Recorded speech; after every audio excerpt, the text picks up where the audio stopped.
Geek. Talking baseball every week.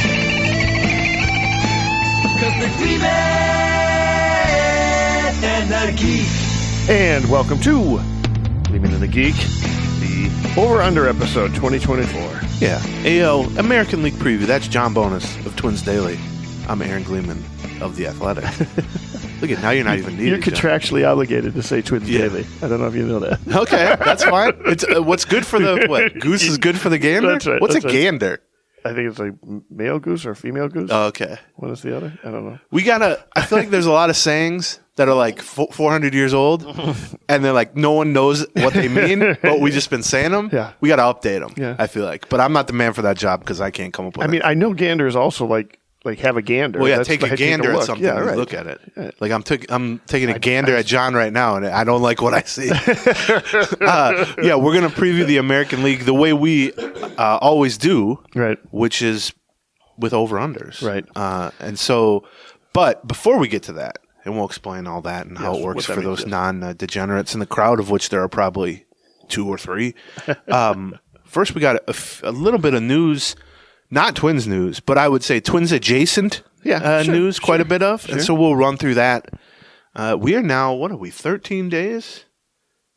12 more days until opening day. Yeah, that's right. Twins play at Kansas City, March 28th, which is a Thursday? Thursday. Yeah, Yeah. so 13 days.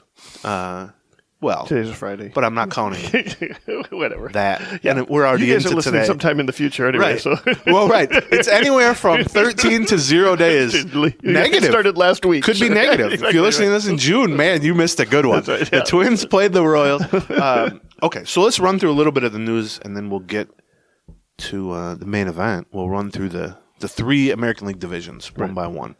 I don't know. So I'll start at the top, I guess, or the bottom, really, with the White Sox.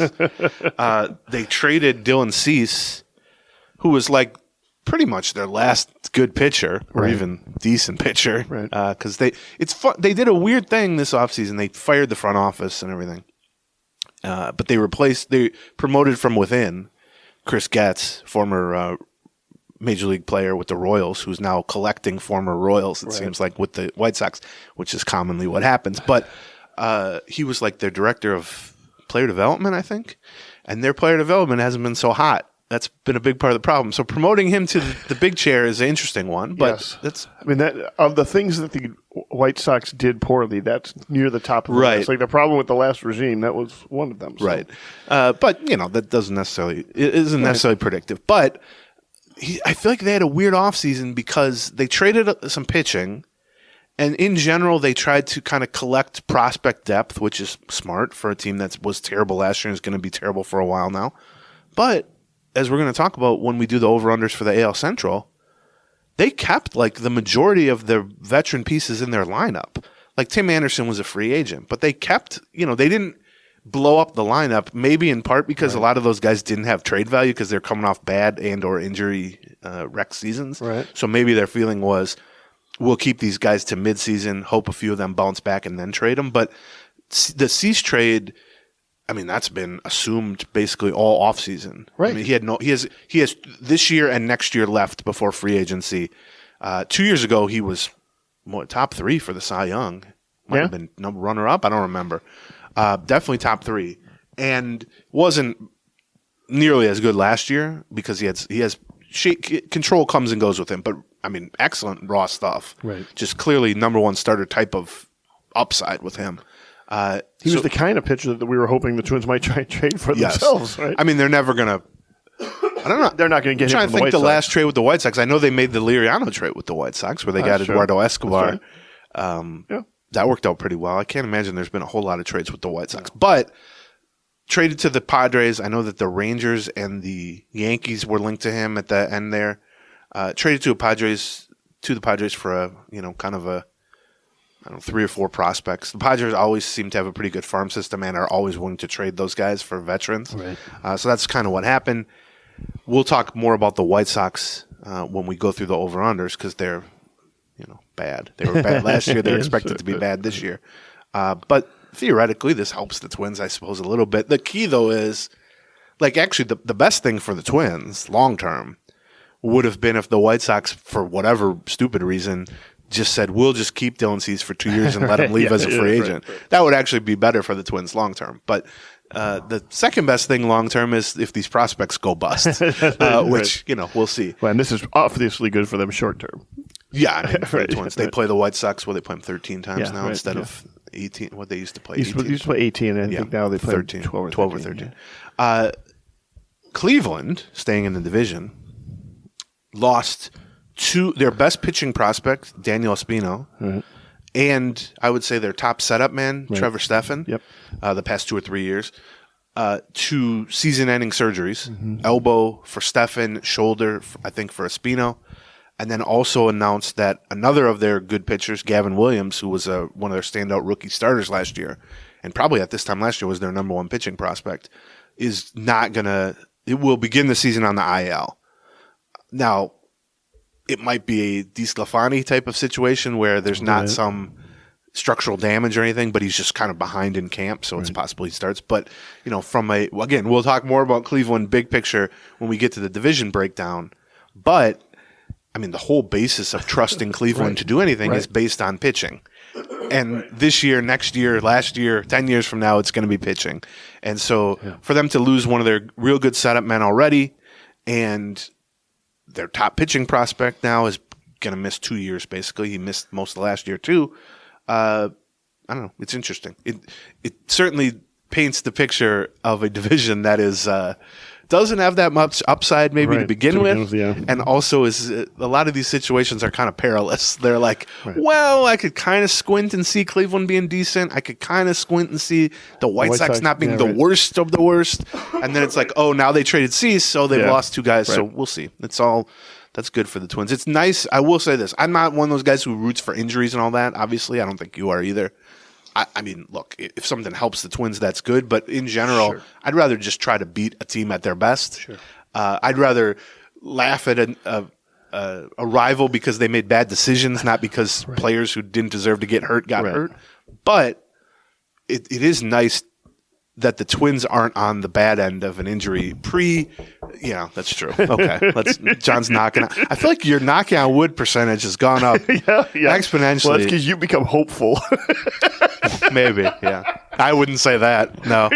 Talk to Becky about that. You become optimistic. No. I watched... we had an episode, a Patreon episode earlier this week called We're Going to Get Carried Away with Byron Buxton. Yeah. Well, you named it that. But yes, agreed. I think... I don't know. I'm not once again, it's a good pairing of hosts on this show because you will never find anyone who believes less in stuff like knocking on wood to the point that I won't I'll go out of my way not to do it. Right. But John, every time I'm like, sun's out today, he's like, I don't even know if people can hear that, but so yeah, that's Cleveland. Well, again, wait 40 minutes and we're going to talk about the Central more in depth. A couple other things though before we start that. Adam Duvall, who I feel like we've talked about on this show for about 5 years running. Either as a free agent target or a trade target, or just as a nice human being that we'll chat about forever. Let's. I'm going to say this. We should probably learn a little bit more about him. Yeah, when he's in town, I don't know if. So he re-signed with the Braves for $3 million. I'm not sure if the Braves come to Target Field, but if they do, I'm going to go talk to him. Okay, I'm just going to be like, "What's your favorite color? Where'd you grow up? What are your hobbies?" So that next year. Because I'm sure we're going to talk about him next year, too. Or maybe at the trade deadline. Who knows? It's only a one-year deal. Right. I'll at least be able to say, well, Adam Duvall enjoys painting in his spare time, and he has 2 dogs and a whatever. He signed with the Braves for $3 million. That's certainly on the low side of what we would have expected at the beginning of the offseason. Right. But about what we were thinking it would end up being. I mean, it tells me, because Michael A. Taylor is still unsigned. Tommy Pham, who's kind of been in tandem with Duvall in our conversations over the last several months, is still unsigned. In addition to Blake Snell and Jordan Montgomery and J.D. Martinez and those big names. Who just lost a possible Snell. I know at some point I know the Padres were talking to Snell about possibly re-sign him. Right. So that tells me that our suspicion, and it didn't take a genius to come to this conclusion, but the idea of, well, these guys are holding out at this stage to try to get leverage and to try to maximize their value, well, I would say maybe that's true of Montgomery and Snell. I would doubt that at this point. Yeah. But it's certainly not true of third-tier free agents or fourth-tier free agents like Duvall or Michael. These are just guys who mistimed things or just misjudged things or just were victims of circumstance, were not in a good market situation that they felt they deserved. And in some case, I mean, certainly if you just said on an island in a normal offseason with a normal needs for various teams and normal spending and not all this television stuff going around the league, you know, what is Adam Duvall worth? I'd say, I don't know, $8 million, $6 million, certainly more than $3 million. And I would say the same for Michael Taylor and Tommy Pham and guys like that. But at this stage, like, you're just so close. Like, leverage goes out the window when it's this close. And yes, it only takes, you know, if some center fielder blows out their ACL or something, knock on wood if you want to do that, Michael Taylor's going to have more leverage because the team's going to need a center fielder. But short of that, I feel like these guys are just going to be signing. Even then, it's going to be a $3 or $4 million contract at some point. It's not going to be the 8 or 9. But the argument with Duvall, I think, or the situation with Taylor, as far as I understand it, and I think you've heard similar from the Twins' point of view, was about money. It wasn't about, you know, them not being interested in Taylor or Taylor not being interested in the Twins. It was just about money, and they didn't have any to really spend because they're shedding $30 million in payroll, and they made him whatever they felt was a fair offer, or at least an offer they could stomach or, you know, afford. And he said no, at which point they moved to Manny Margot, whose contract was paid down to $4 million. Right. Well, now, if Michael A. Taylor signs for $4 million or less, or even I would say $5 million or less, then, yeah, that's iffy. But with Duvall, I think the situation was different. My understanding from the Twins' perspective was they had some interest in Duvall. They think he's a decent player. Right. He would have fit from a right-handed corner bat perspective. Sure. But once they decided we need that spot on the roster, that last bench spot, that 13th spot, to be able to cover center field. Buxton insurance. Right, and a right-handed bat. Yep. Then it's like, well, Margot does that. He's much better Buxton insurance than Pham or Duvall, of course, but he's not as good as of a right-handed bat. So that was the trade-off they made. And Duvall has played some center field. He played center field last year, even though he's like 35. But they were never going to be comfortable playing him in center field. And so that was the choice. Not long term. Right. I mean, maybe for a game or two. Right. But they didn't view him as a viable center fielder, whereas Margot they view as a legit center fielder, I think rightly. But that, I think, is the difference of those scenarios. Pham is closer to the Duvall side of things than the Taylor side of things. But I don't know. $3 million is interesting.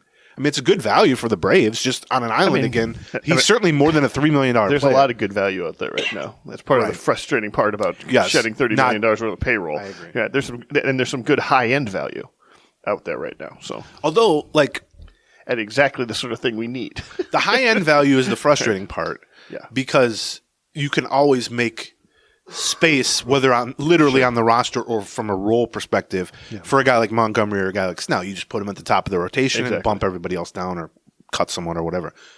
But the Duvalls and Phams and even now Taylors and whoever, you can make an argument this guy's better than that guy. But realistically, they've filled in all the blanks for that level of role player. And so it's not even like, well, if they had an extra $30 million and you said you can sign anybody you want except for Snell, Montgomery, and JD Martinez, go nuts.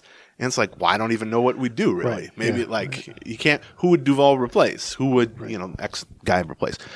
One last thing that just happened right before I came over here was old friend Jake Odorizzi signed a minor league deal with the Tampa Bay Rays, which is the team that traded him to the Twins way back when. We had heard from, let's just call it a very reliable source on this, that he was holding out for a major league deal. And this was maybe 2 weeks ago, something like that. I mean, everybody's holding out for a major league deal. Me too. I am. I've been waiting 41 years for a major league deal. And I'm slumming in the minors with you until I get one. That's right. But the Twins, I think, still probably would like to add a Odorizzi-esque veteran pitcher on a pure minor league deal so that they can stash him at St. Paul at AAA and have them as kind of 6th, 7th, 8th, somewhere in there on the starting pitcher depth chart to be able to call up. But the problem is you can't sign a guy like that to a major league deal while you still have DeSclafani on the active roster because you don't have a roster spot or certainly a rotation spot for that guy. And so it wouldn't surprise me if they talked to Odorizzi. I suspect they probably did. Sure they did. Right. Whatever. Read between the lines on this. But he, at that point, was like, no, I don't want a minor league deal. I want a major league deal. Well, 2 more weeks pass, and now you're 2 weeks from opening day. Right. And you're a pitcher, by the way, who basically hasn't been healthy for like 3-4 years. Right. Certainly the past year and a half hasn't been healthy. So it's not as if you're going to step right into some rotation.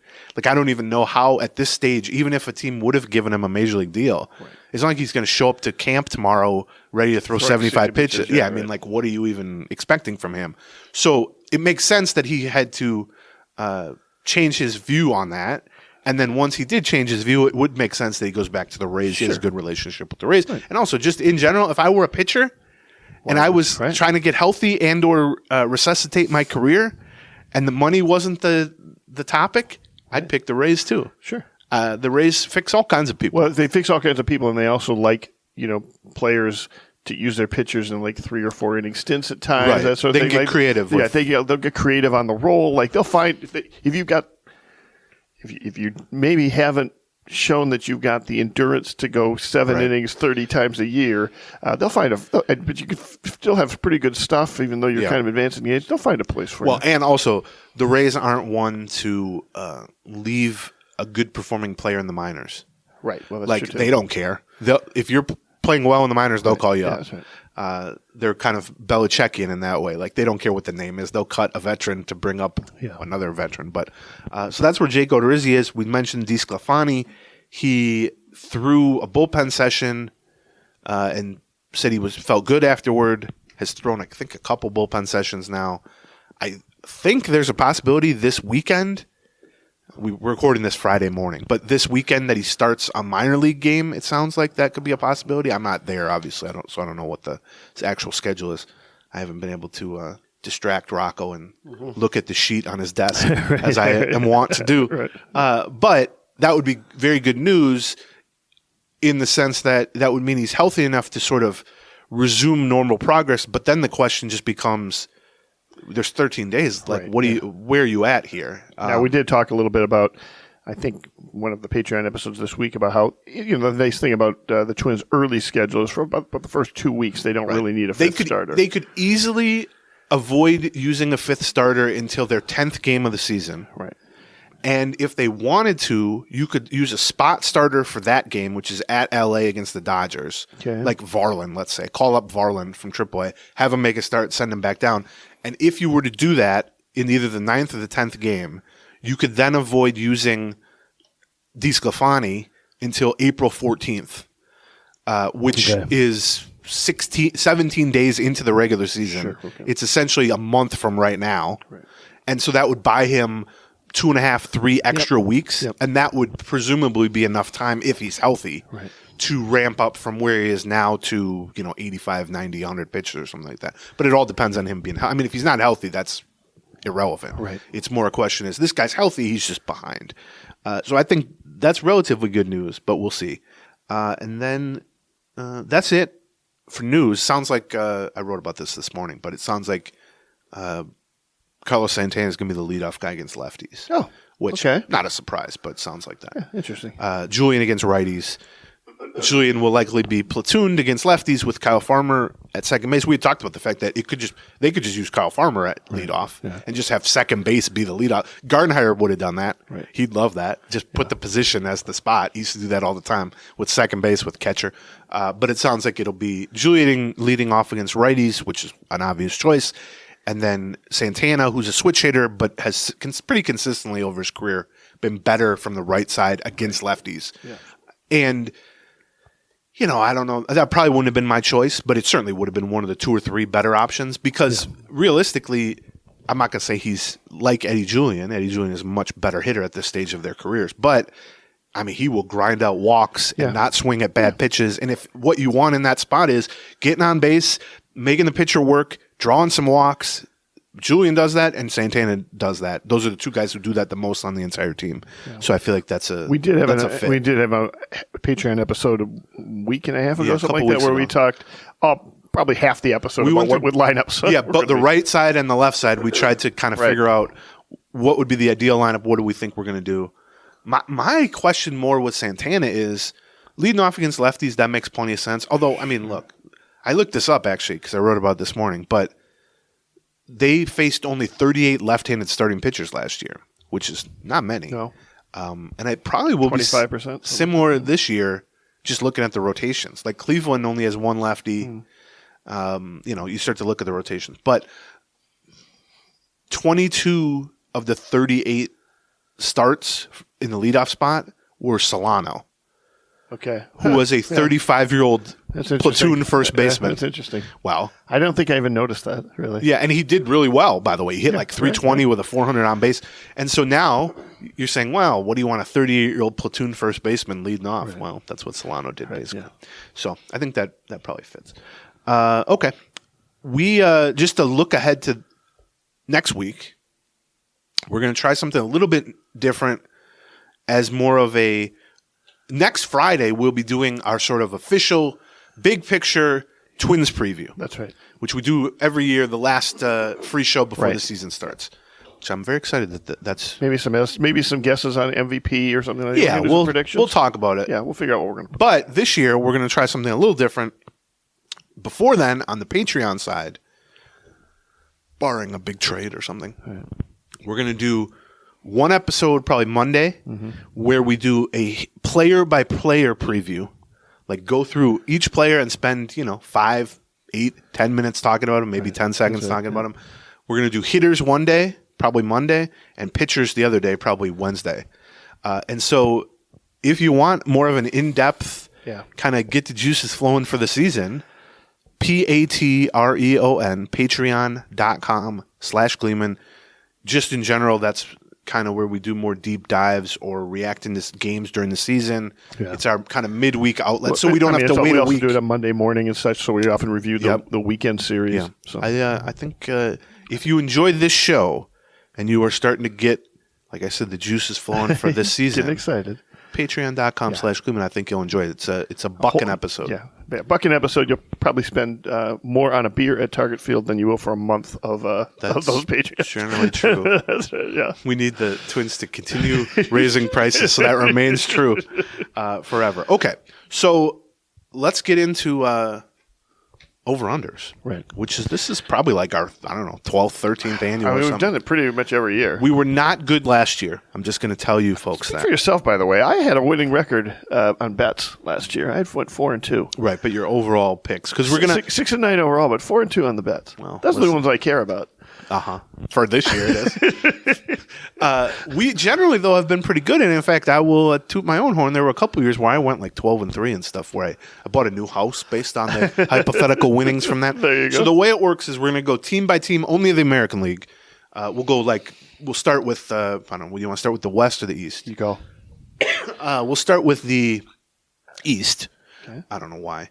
And we'll go team by team through there. Just a few little notes before we start, because I know not everybody's into this stuff, so we explain it a little bit. The way it's going to work is we are using the Vegas. Oh, well, it's not even Vegas at this point, but the gambling over/under win totals for each team. Right. So they might say a team, let's say, has over/under of 85, but it will always be 85.5, right? Because they don't want ties. Because betting a tie, you get a push. Nobody makes or loses any money. It's like kissing your sister, but she's incredibly ugly and has bad breath and doesn't want to kiss. So if you bet $110 at 85.5, if you're betting the under and they get 85, well, then you win back your 110 plus another 100, right? And if you bet the over and you get it right. So we will choose over or under on all 15 American League teams, but then within that, usually 2 teams per division that we feel strongly about, we say, well, I would bet on this one for real. Sort of like, well, I actually feel strongly about this one. So that's where John was saying he was decent last year. That's right, yeah. But overall 6-9. We try to pick 2 in each division as sort of the ones that we actually feel. And we'll make the Twins one of those, obviously. Right. Yes. But the funny thing is, I think in general, we have not been any better at the ones we feel strongly about. I think that's probably true. Than the ones we don't. That's probably true. Because it's like... Yeah. I suppose I could try and go back and look, but I think I it's don't fairly think I true. want to do that, well, you certainly weren't last year. All right. Jeez. Guy has an off year once in a while. You know what I mean? Wasn't feeling myself. I'm coming back with a vengeance. Here we this go. year. All right. Yeah, probably not, but who knows? To be fair, last year was a weird year. Yes. I mean, nobody saw Baltimore being Baltimore. That's right, John. The whole thing was topsy-turvy, and it was all out of whack. Right. Let's see. Is there any other? And the reason we do this, well, A, we like to bet on stuff. But B, we like to hold ourselves accountable because at the end of the year, we will revisit these picks and either mock ourselves or praise ourselves, as we're doing now. But the other reason we did it is we always use the same example, but the prime Dave Dombrowski, Miguel Cabrera, Justin Verlander-led Tigers, who were the kings of the division for, 5 or 6 years, made a couple deep playoff runs. We would often find ourselves at the beginning of the year arguing about them, where one of us thought they were really high on them and one of us thought they were really low on them, and we'd have a 25-minute argument, which I know you guys find that hard to believe. And at the end, one of us would say, well, okay, how many wins do you think they'll actually have? And they'd go, 92. And the other one would go, well, I had them at 91.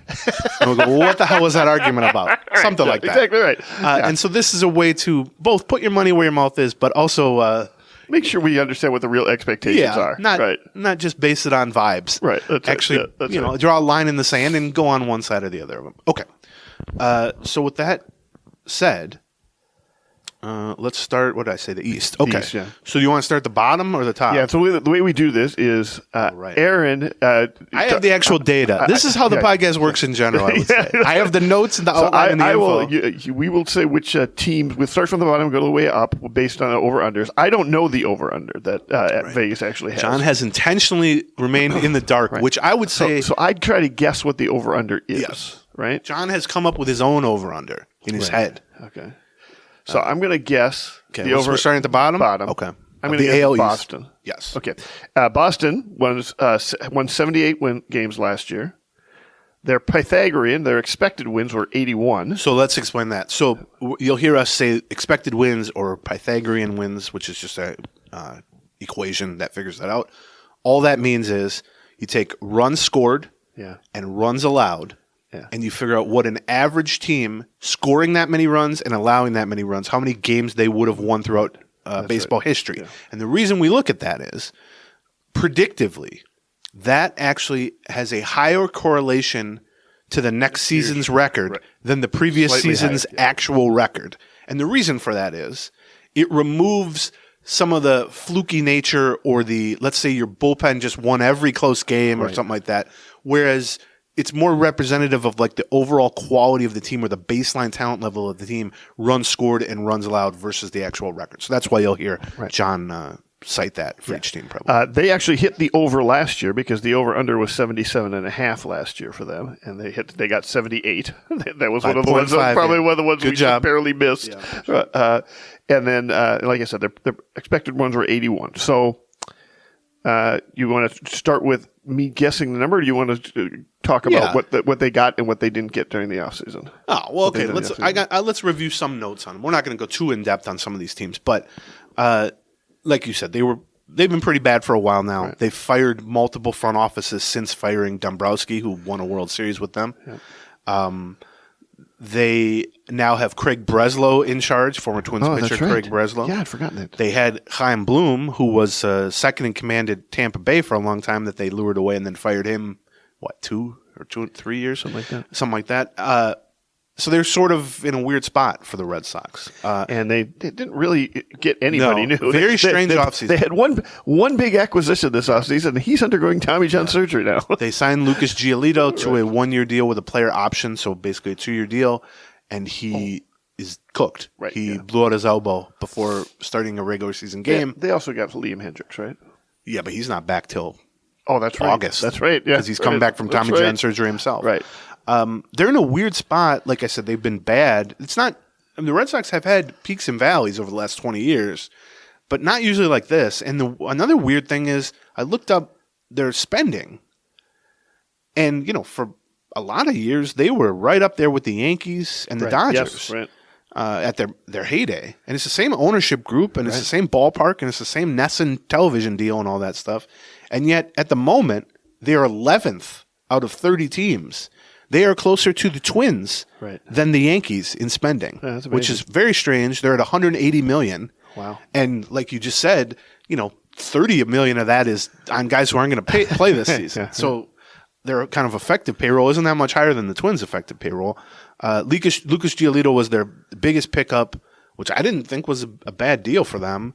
And then he blew out his elbow right away, so he's out for the season likely.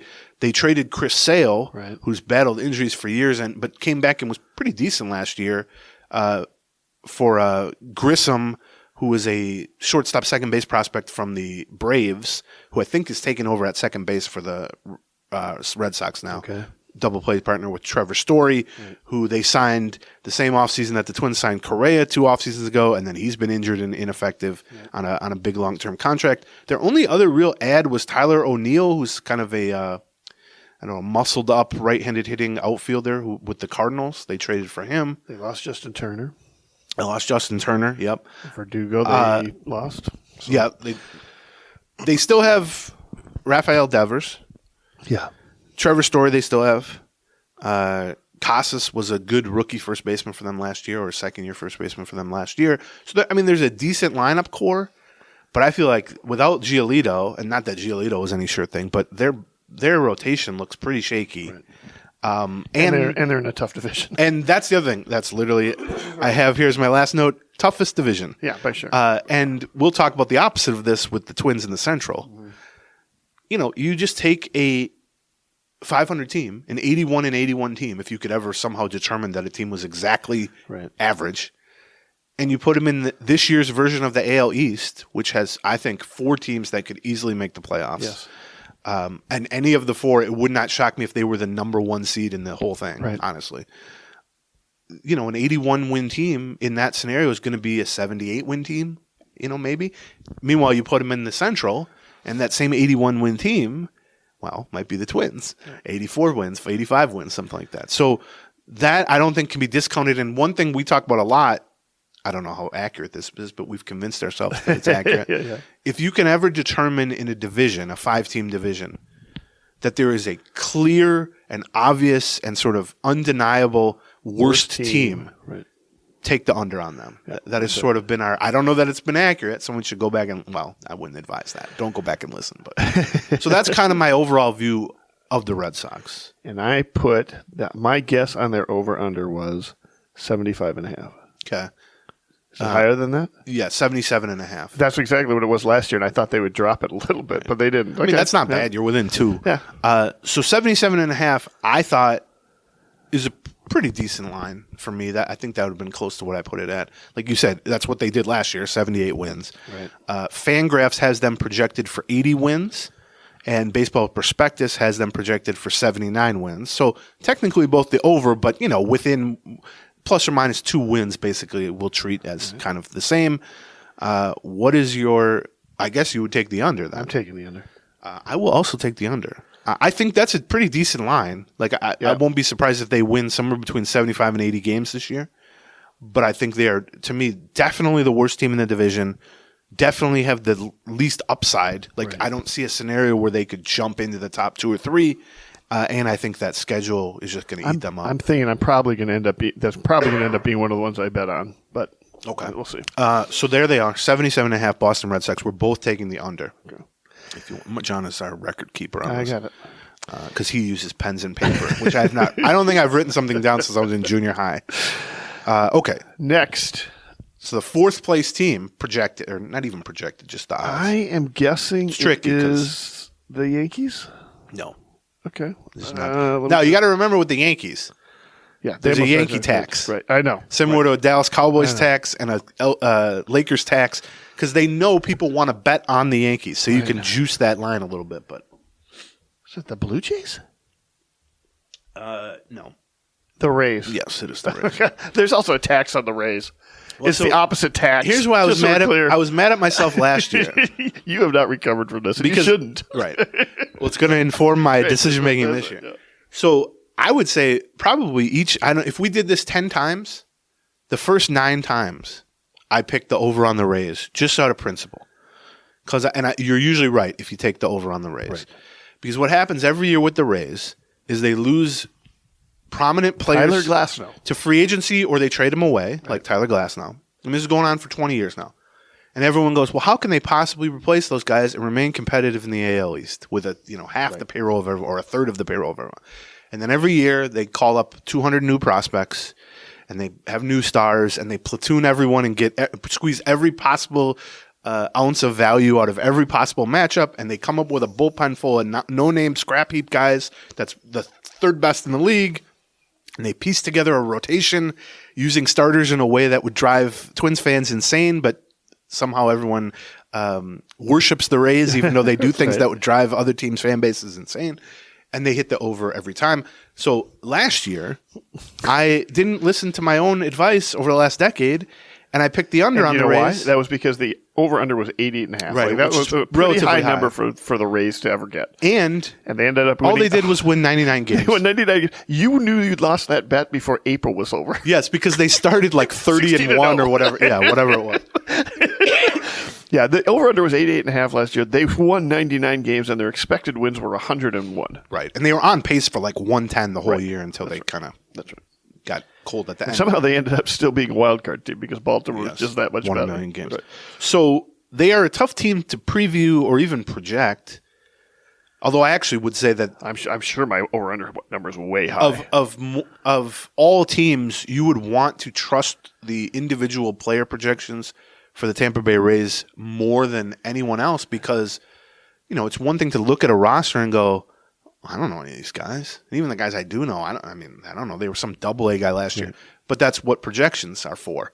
They're looking strictly at a track record based. Right. What did this guy do at double-A? What is the strikeout rate? What is his walk rate? How old is he? All that stuff. And so they're always going to see the Rays more logically or more clearly than someone looking at the roster and going, who the fool are these guys? Yeah, they traded Glasnow to L.A. because he had a $25 million salary. They got a couple of pitching prospects back. They still, the trio of Yandy Diaz and Paredes and Randy Rosarina, that's a pretty good middle of the lineup still. Yeah. Right-handed hitting. Everybody there got 20 home power. Everybody there draws walks. Everybody there can run a little bit. And I'm willing to just assume the bullpen's going to be good because it's always good. I mean, it almost does there's no value in looking at the names in the Rays bullpen because you will not recognize anybody. Right. They're all just some 23-year-old guy who was at single A year ago or some 31-year-old guy who's on his 8th minor league contract and has passed through waivers 14 times. And then you're going to look up in August and he's going to have thrown 43 innings with a 2.80 ERA and a great strike rate. And you're going to go, well, shit, they did it again. Rotation, though. They had some high-end guys, Glasnow being one of them, Rasmussen being one of them, who's out now, I think, for the year or most of the year, injured, and the rotation is very much pieced together.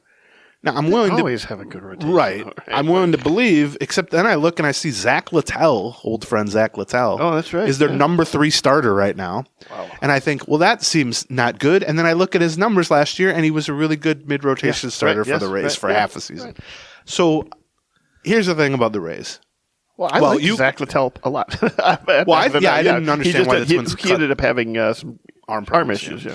Okay, so what did you guess their over under was? I guessed it was 90.5. Well, yeah, this was a 100-win team last year. Right. Well, I agree with you, but it was 85.5. Wow. Now at 85.5, I don't see how you could take the under on that. First of all, any 99-win team that hasn't lost 7 key players or whatever should be an over on an 85.5 over under. With the Rays specifically, I'll take them over 85.5 just indefinitely at this point. Right. I made one mistake last year. I'm going to go back to what I did for the previous decade. So I would take them. Obviously, they won 99 last year. Fangraphs has them at 86, and Baseball Prospectus has them at 88. So just slightly over 85.5. I'm amazed. I'm not saying it's easy in that division. Right. But I'm just saying, let's just assume until proven otherwise with the Rays. I'm with you. Okay. The middle team in the AL East. This has got to be the Yankees. No, it's not the Yankees. Are you kidding me? Yeah. I think I know where you're going to go with the Yankees. Oh, my God. Wait, so you're taking the over on the Rays also? Yeah. Okay. Absolutely. So we're the same so far. Yeah. You and I. Okay. Middle team. Well, it's going to be Toronto, then. Yeah, it's Toronto. Twins fans saw a lot of the Blue Jays because they played them in the playoffs. Yes. And they narrowly missed out on Shohei Ohtani. Right.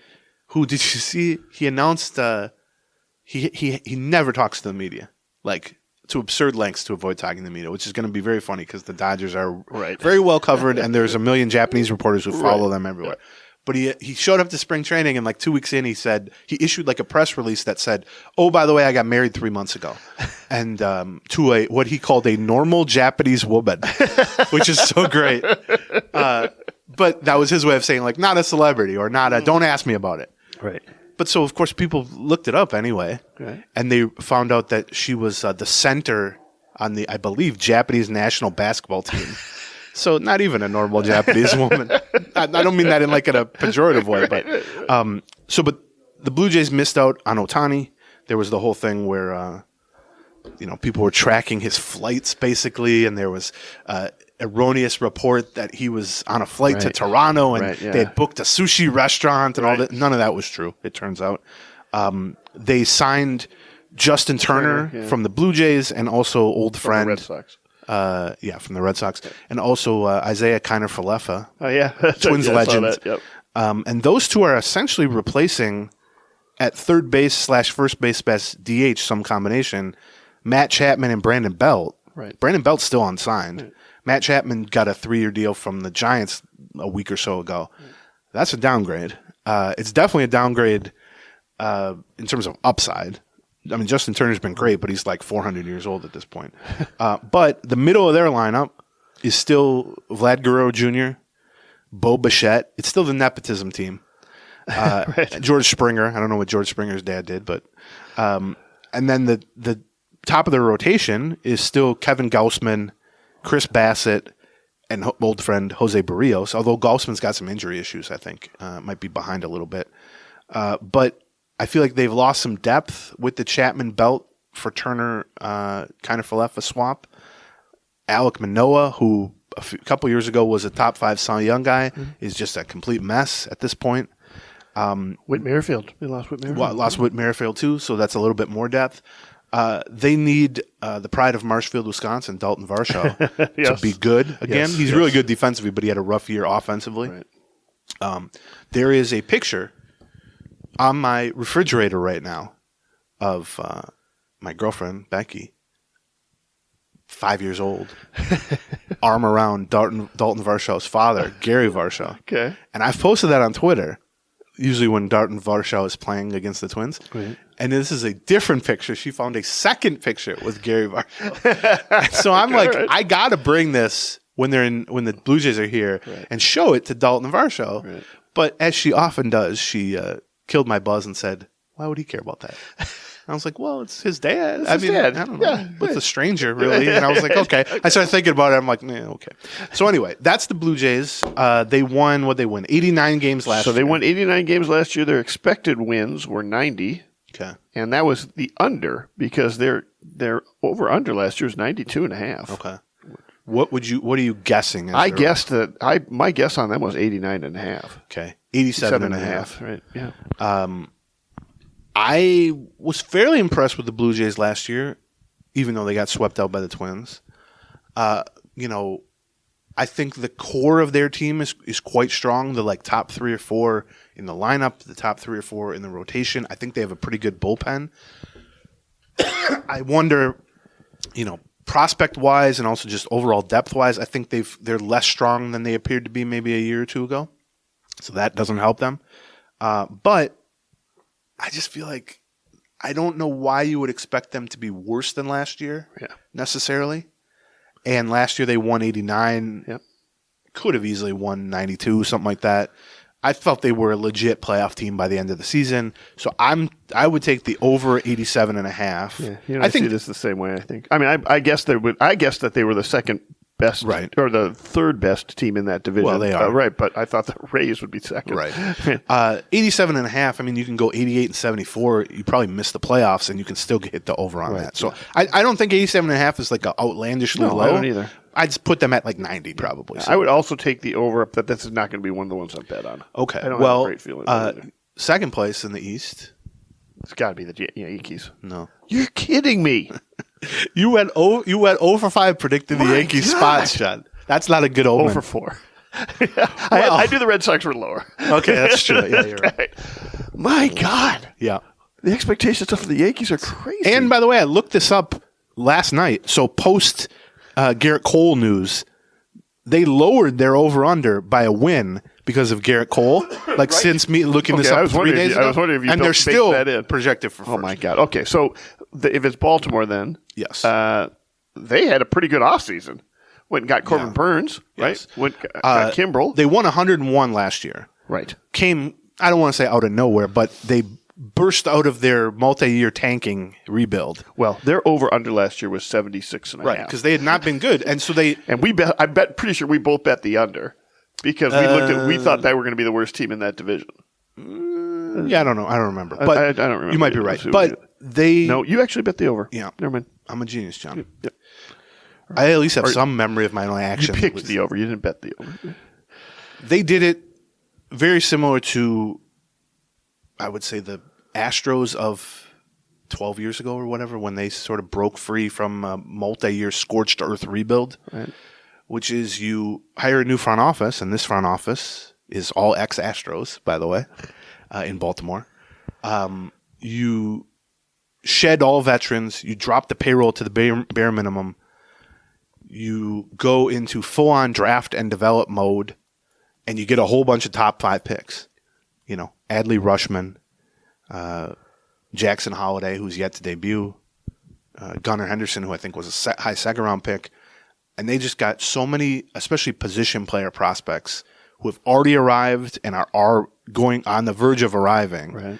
That it's similar to the, Bregman, Correa, Springer, Altuve, where once they broke through, and then you looked at the lineup and you went, oh my God, all these guys are 23, right. And they're all minimum salaried, and like, how can this team not just be a dominant force here for the next 8 years or whatever? Right. I think the Orioles potentially are like at the beginning stages of that right now. They won 101 last year, so they're not surprising anybody. But their expected wins was 95. Right. They had an exceptionally good bullpen. Right. And Bautista, who was probably the best reliever in baseball, blew out his arm and is out for the season. Yeah, but that means they crushed the over-under by about 25 games. Yes. It was truly you a talk about year. Knowing you won that bet. You knew you won that bet, yeah. Certainly by the All-Star break. Yeah. Like you said, they added Corbin Burns at the top of the rotation, which I think was very smart. Yeah. They had such a good farm system that they were able to trade like their 6th, 8th, and 12th best prospect for Corbin Burns. Now, it's only 1 year of Corbin Burns. I actually thought they should have done more of that last year. I was surprised they didn't really do anything at the trade deadline last year. Yes, they didn't do much at the trade deadline. And frankly, we thought that they were going to be really active in the offseason, right. Not this year, but the year before. I thought especially in the pitching side, you got this young core of a lineup, and they have some decent young pitchers too, but there was an opportunity to add, similar to like how the Astros added Verlander back in the day. Yeah. Or guys like that, and it's like, let's spend a little money. And you look now, and they're certainly likely going to be a playoff team for the foreseeable future. Their payroll right now is $95 million in the AL East. Right. Yeah. Right. That's crazy. That's half the Red Sox, and the Red Sox only ranked 11th. Right. I mean, they're like bottom 5 payroll at this point. Which part of that is just because all their good players make $750,000, right. But it's an opportunity for you to go add, a Blake Snell or a Jordan Montgomery. But there hasn't really been anything about that. Being sold right now, right? Yeah. The Angelos family. So at the very least, they replaced Bautista with Craig Kimbrel, which once upon a time Craig Kimbrel was that good. Right. Yeah. He's still capable at times of being that good, but he's a lot shakier than Bautista. So I think the bullpen, even if they had Bautista healthy, the bullpen's not going to perform as well as it did last year, just because that's how bullpens work. Right. Yeah. I think one thing to watch with them is they have a ton of trade deadline bullets or strings they can pull. Right. Yeah. They're going to have just endless prospects that they can trade. Guys who are even blocked, like outfielders who are blocked, infielders who are blocked that other teams would covet. So if they want to kind of put pedal to the metal, they can do that. So that's something to keep in mind for a season-long win total. But last year won 101. What did you have for your guess as the? I had 92.5. Okay. 90.5 is 90.5. what you have. You've been within 2 on most of these. It's not bad. I'm usually pretty close. I feel like you're kicking yourself. But here's the interesting part to me. Well, I'm not going to be close on the Yankees, I'll tell you. Well, no. The interesting part to me here is you win 101 games. Now, you're probably, punching above your weight a little bit there. But you won 101 games with an incredibly young, high upside, clearly first learning to walk and ready to run now core. And by the way, Jackson Holliday, who's Matt Holliday's kid and was the number 1 pick, is like a AA and could be on the opening day roster. So there's more coming. And yet, the over-under is 90.5, and Fangraphs has them at 84 wins, and Baseball Prospectus has them at 87 wins. Wow. It's interesting, right? 101-win young upstart team. Wow. Now, part of that is because no projection system is ever going to see a 101-win team as that. Of course. So you're going to get dropped to 95 immediately. Right. But 84 and 87 is very interesting to me. I'm a believer. I think they're going to dominate that division for the next decade, in part because I don't even think people realize the scope of the young talent that they have. People are already blown away with Rushman and Henderson and some other guys. Right. Those aren't even necessarily the best guys. Holliday's probably the best guy. They got 2 or 3 more outfielders coming. I don't think people realize the full extent of what their lineup is going to look like a year from now, and some pitching guys too. And if they want to start to get aggressive and actually spend a little money, they can supplement the pitching in a way. But so for this year, they're counting a lot on Corbin Burns. They're still counting a lot on the bullpen. This is a tough division. It wouldn't shock me if they missed the playoffs, but I think it would surprise me if they didn't at least win 85 to 90 games. Yeah, right. So I'm taking the over on 90.5. I think it's not a horrible line, but it's a surprisingly low line. I mean, the way this is going to go for me this year is what I advocate when it over-unders. If I see 2 different tiers of teams in a division, I'm going to take the over on all the one tier and the under on the lower tier. That's what I'm going to do, right? And I see these guys as in the top tier. So we have identical picks. Yeah, now I know. We got identical picks. I'm definitely not going to bet on this one. This is definitely not going to be one of my bet picks. But okay, so the last team, you finally say it, so I can say you're right. Yankees. Hey, you're right, John. Look at that. You pegged won them. 82 games last year, and their expected wins were 78. Yes, and they were way under from their expected total, which was 92.5. That was last year's number. Now, like I said, there's a Yankee tax. Yeah. Because just casual people wanting to bet on stuff, there's a lot of New Yorkers.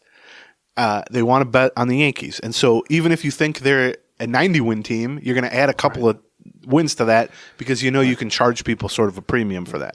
And they added Soto. Yes. I mean, by the way, they might have the 2 best players in the American League. Right. In Soto and Aaron Judge. That's right. The 2 best hitters. And to some extent, they kind of added Aaron Judge, too. Because he didn't play for most of last year. Right. So I can see where that number's up. But the core 3 in the lineup of Soto, Judge, those are probably literally 2 of the 3 best hitters in the American League. And then Gleyber Torres is pretty damn good, too. Right. Is amazing. Where it gets iffy lineup-wise is Anthony Rizzo still good? Right. Giancarlo Stanton's been hurt or terrible for 3 years now. Right. DJ LeMahieu seems just kind of not much at this point. And then I feel like the lineup is the strong part of the Yankees. Their rotation was really bad last year, even though Garrett Cole won the Cy Young. Right. Well, now Garrett Cole is out until at least June, I saw, with elbow problems that may eventually require Tommy John surgery, but he's going to try the rest and rehab route with that first. They added Stroman. But their big ad the year before, Carlos Rodon, right, to $150 million contract, was terrible and injured last year, and I just have no faith in him staying healthy at this point. He's potentially a really good pitcher. They added Stroman. They still have Nestor Cortez. But without Garrett Cole at the top of that thing, the rotation looks very, very mortal. Yeah, right. And the bullpen's decent, but I don't think the bullpen is amazing. And so they are probably, if they had Cole, you have theoretically the best pitcher in the American League and 2 of the 3 best hitters in the American League. That's one of the more top-heavy teams, but that's not necessarily a bad thing. No, that's right. Except now they're without Cole for 3 months probably, and I would not bet on him being healthy. No, I wouldn't either. so how far can Soto and Judge carry an otherwise sort of old and mediocre team? I didn't go very far last year, like you said. 82 wins last year. What did you put? Yeah, like I said, expected was 78. They got outscored on the year. What did you put their over? I guessed 85.5. So that's 92.5 is their over. That's exactly same as last year. Same as last year. Right. Huh. Fangraphs. Oh, I'm sorry. No, last year was 94.5. Jesus, it's even crazier.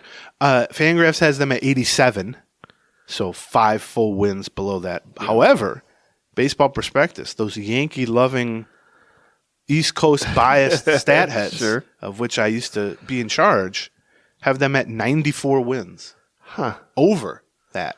And they certainly know the caliber of that division. Right. Yeah. So, look, I would love to sit here confidently and say the Yankees are cooked.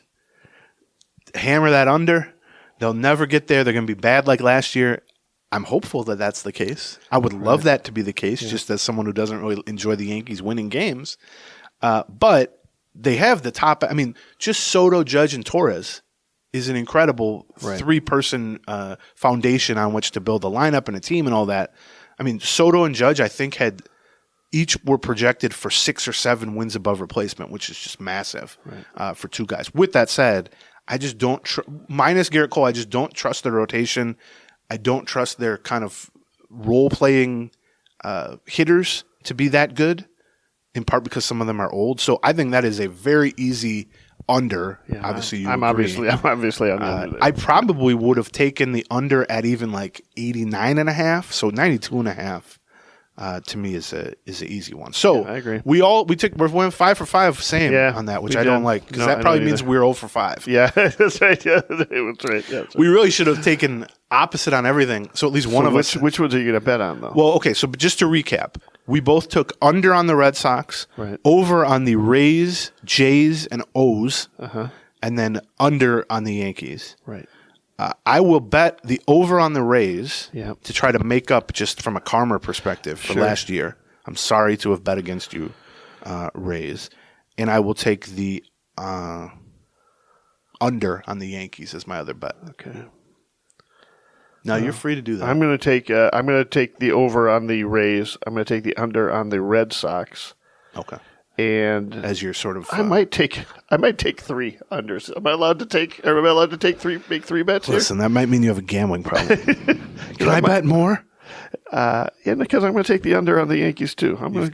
You've done too many golf bets with the power trip, John. Okay, let's. Speaking of which, first place right now. Really? Rory McIlroy. Yeah. To the IRS agents, John's up like $40K lifetime on these golf bets. Actually, let me tell you how I'm up $40K on golf bets. Which I'm not. It's in part because I use RotoWire. Yes. Which RotoWire has, in addition to the fantasy baseball, which by the way, your draft is tomorrow. Get onto RotoWire right now. Get that free trial. But they have all sports, including golf. Including golf. So I just go out to RotoWire. I'll give you my little secret. I go out there and I see what their picks are. Yes. If you'd like to do any kind of daily betting or FanDuel or anything like that sort of thing, RotoWire is an incredible resource for that. Also, even if you're not into betting, I've used RotoWire for 20 years because you can look up injury information. You can look up player news archives to see about trades and things like that. They've got a little summary. They've got basically a preview of each year where they kind of recap the previous year for each player. So you can go back like 12 years on this person. Incredible database of information and transactions and stuff like that. And, like you said, great for drafts. And if you're doing fantasy baseball drafts, here's the beauty of it. They are offering a free 2-day trial, and it's totally free in the sense you don't even have to give them a credit card because they are so sure that if you go to rotowire.com/Gleeman and sign up for this 2-day, 48-hour totally free trial, that you will find incredible value in the product and stick around. If you play any sort of fantasy pick'em game, they've added this new sign of lineup optimizer and a new picks tool to help people who play those, like Prize Picks or Underdog. You play any of those things, or you just use it for straight up fantasy drafts. You can do customizable cheat sheets and all that stuff. It's a great product that both of us have used long before they were sponsors of the podcast. Yeah, so there's no reason not to try it out. No credit card required for the free 2-day trial. Just go to rotowire.com. Roto is ROTO. Rotowire.com/Gleeman. Right. And then also, baseball season's coming. I would recommend that you start thinking about tickets. Maybe you're interested in the home opener. And one incredible resource for checking on tickets is Game Time. It's just an app you download. It's not a website you go to or anything like that. Yeah. You download the Game Time app, and on your way to the game, you will be able to just download tickets. Yes, their specialty is hard to find tickets because you can get not only sporting events but like concerts and shows and stuff like that. But their other specialty is last-minute tickets. Right. And that is truly last minute. Like as you're strolling to Target Field or you're leaving the parking ramp, you can go on the Game Time app and punch in. At a bar beforehand. Well, yeah, that's right. If you're next to John. So download the Game Time app, take the guesswork out of buying tickets. You just create an account, use the code Gleeman, and you get $20 off your first purchase. Terms apply, but again, just download the Game Time app and create an account and redeem the code GLEEMAN for $20 off. Download Game Time app today. Last minute tickets, lowest price guaranteed. Okay, let's do the West. Maybe we'll go a little faster on this, but start from the bottom. I'll give you a layup here, John. Okay. Oakland. Yeah. Good job, John. You did it. Which we both, as I recall last year, bet the over. Right. Over-under was like 2. We went against our own rule, which was we knew who the worst team was in the division. It was going to be Oakland. And we always bet the under on it. But the number was so ridiculously low. It was 59.5. We thought there's no way we can be sure they're going to come in under 59.5. And they won 50. They won 50. They were god-awful. And do you know what their expected wins were? What? 46. Yeah, I believe that. I mean, that's replacement level. Well, it was a replacement level team, I would say. Right. They are essentially just killing time until moving to Las Vegas. And that's not even assured at this point. Yeah, but that's what they're doing. Yeah. I mean, it is very much the plot of Major League One. Yeah. Where the ownership is basically tanking and slashing payroll and intentionally losing and running almost like anti-fan morale campaigns so that they can just move. And they have a $59 million payroll right now. Now, you might say to yourself, well, once upon a time, that was, not that. Keep in mind, the minimum salary is roughly $800,000. Right. Yeah. And there's 26 roster spots. So the truly minimum payroll is like $20 million. Yeah, that's right. You can't get below $20 million. Right. That's right. And so realistically, if you just have a couple of arbitration eligible players or you sign one reliever, realistically, like 30-something million is about as low as you can like theoretically get. Yeah. So $59 million is pretty damn close to that. It's a little over $2 million a player. Right. I mean, that's crazy. It's obviously dead last in baseball. Aside from old friend Brent Rooker getting the free All-Star default slot, because they're going to have an All-Star this year, that was the one good thing to come out of last season. He finally got playing time, finally stayed healthy, and hit like 30 homers and made an All-Star team. Right. They have a really good young pitcher that I like a lot named Mason Miller. And that is really the extent of the good things I can say about the Oakland A's as an organization, as a roster, as a concept, anything. We probably don't have to talk that much more about him. They won 50 games last year. What did you guess? Like you said, 59.5, which is incredibly low because we'll note here, you're probably saying, well, is 92.5 even that high for the Yankees? Keep in mind that they're trying to find these are sort of regress to the mean purposely because they're trying to kind of the point of betting, and the reason I hesitate calling these like projections, is that the ideal line from a sports book standpoint is to get exactly 50% of the bets on one side and 50% on the bets on the other side because they cancel each other out. You will not lose any money, and then you just make 10% of the losing bets. Right. So you just get a 5% profit. Since everybody's betting 110, and you're only paying 100, if you VIG is 10%. That's right. You just get your 10%. And so what they're trying to do is set a line that will get 50-50 on both sides, which is why I talk about the Yankee tax, because to get it split 50-50, you got to boost it so that Yankees fans are like, I don't want to bet on them. So you're going to not have a whole lot of projections that are like 100 wins, even for great teams, or 50 wins, even for bad teams, because they're I think my number is probably way high. Okay. I thought 59.5 last year was crazy. And then they beat it. I put 60.5 this year. 57.5, which is one of that might be the lowest over-under I've ever seen. Before. Right. I mean, that over-under is 105 losses. They're saying like the average outcome for the team is to lose 105 games, which is absolutely insane. But I think they are, close your kids' ears, a horseshit team and a horseshit ownership group and a horseshit franchise, which sucks because Oakland fans are great and have been great for a very long time. They don't deserve this. But I will so Fangraphs, which is also, by the way, regressing. And regressing for a terrible team is good. Right. You're getting pushed up towards the mean. It's progressing. Right. 70 wins, which is one of the lowest projections you'll ever see, by the way, also. 70. Wow. Fangraphs. Baseball Prospectus, 65. I can tell you from someone who used to see behind the curtain of Pacoda and knows the yearly sort of, that is an incredibly low projection for Pacoda. 65 wins. I will take the under. I think they are assured of losing 100 games. And so 57.5 don't scare me anymore. I learned my lesson last year. I think they're a brutally bad team intentionally, and so I'll take the under. Of all the picks I got wrong last year that I made a bad bet on, yeah, this is the one that I remember the most. But picking the over on that was one of the ones that just stuck with me all year. So take the over. So I'm going to take the under as well. I mean, I'm sticking with my strategy, which is if I think they're a good team, I'm taking the over, and if I think they're a bad team, I'm taking the under. And this is a within bad the team. Division. It almost doesn't even matter what the I mean, they're clearly the worst team in the. I would say clearly the worst team in the American League. But this is going to be one of those that I don't think I can bet on. Okay. Second, it's just too crazy. Second worst team in the division. Angels. Yes. Yeah. They won 73 last year. Shohei Ohtani, you may have heard, is Their gone. Expected wins were 72, 73 and 72. Okay. You may have heard Shohei Ohtani left. They didn't. They must have gotten a lot for him, though, right? Yeah, smart. First round pick, second round, not even second round pick. I think. They did a couple things in free agency. They signed a good reliever, Robert Stevenson, but no, Aaron Hicks. Yeah, Aaron Hicks, sure. Okay. They still have Mike Trout, although even now Mike Trout is sort of human at this point. He's had a lot of injuries. He's in his 30s now. Yeah. He's a great player still, but he's I don't think clearly the best player in the league or anything. They have a few decent young hitters. Logan O'Hop, Nolan Shawno. They called up. He was their first-round pick, and then they called him up like right away. Zach Neto, who's really good.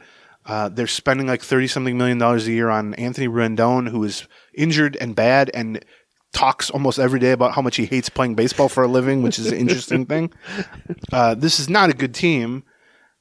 We spent the last 6 years or whatever saying, how can they have 2 of the 5 best players in the world and always be bad? Well, now they only have 1 of the best 5 players in the world, and maybe not even at this point with Trout. They won 73 last year. What did you peg? I guessed it was 73.5. 71.5 is the over-under, which is really low. I mean, if not for Oakland, we'd be like, that's really low, 71.5. I think that's another tough one. I want to go the under because they're one of the 2 worst teams in the division, but that's a low number. Yeah. Oh, but I'm taking it. Well, me too. No, I don't like this. We're 7 out of 7. Yeah. We've never done this before. Yeah. We are really becoming one mind, John. Yeah. I don't like that. It scares the hell out of me. It should scare you more than it scares me. Yeah. I agree. Because you don't want anything to do with this mind, no, John. I don't. You don't want anything to do with what's going on in this head. Boy. I think that's a very low over-under. I just think they're legitimately really bad. And I think their depth is going to be bad. I think they're going to end up firing their front office. I think. What were the projections? I'm sorry, did you say them? Fangraphs has them at 78, and Baseball Prospectus has them at 74. So I will say they are one of the rare teams for whom both projection systems say to take the over. Right. And yet we're both taking the under. Now, what does that say about us? Stupid. I could be talked into swapping that one. Go ahead. We'll see. I'd like to not I have see where the rest of this team. division goes. Okay. So. The middle team in the West, who do you guess? Well, this is tough because I think I guessed wrong. I had Seattle. Yes, that's correct. Oh, really? Okay. They won Texas. They won 88 last year. Yes. Let's see. 92 expected wins, and that both of those beat the over/under, which was set at 87.5. So they just barely cleared it. Now they have one of the better all-around players in baseball, and certainly one of the future superstars of baseball in Julio Rodriguez in center field. He is amazing. I believe I voted him third on my actual MVP ballot last year. Right. They added Mitch Garver and Jorge Polanco, old friends, to the lineup. Good catcher, Cal Raleigh. Good shortstop in J.P. Crawford. I think their lineup is a little bit... Luke Raley? Did they add Raley? Yes, to the outfield. Yep. Yeah, another old friend, sort of. I think their lineup's a little short on power, although Garver could potentially solve that. I love their rotation. Yeah. I think they might have the best rotation in the world if everyone stays healthy. Luis Castillo, George Kirby, Logan Gilbert, Brian Wu, Bryce Miller, just phenomenal, not only now, but I think in the future. Just young, power arms, throw strikes, miss bats. I mean, I think an incredible group of 5 that they could just leave them untouched for 5 years and just sort of coast to very good performances if they wanted to. They got Andres Munoz in the pen, who's really good. Some other decent relievers. I think this is a good team. I don't know that I would say they have a chance to be like one of the best teams in the league.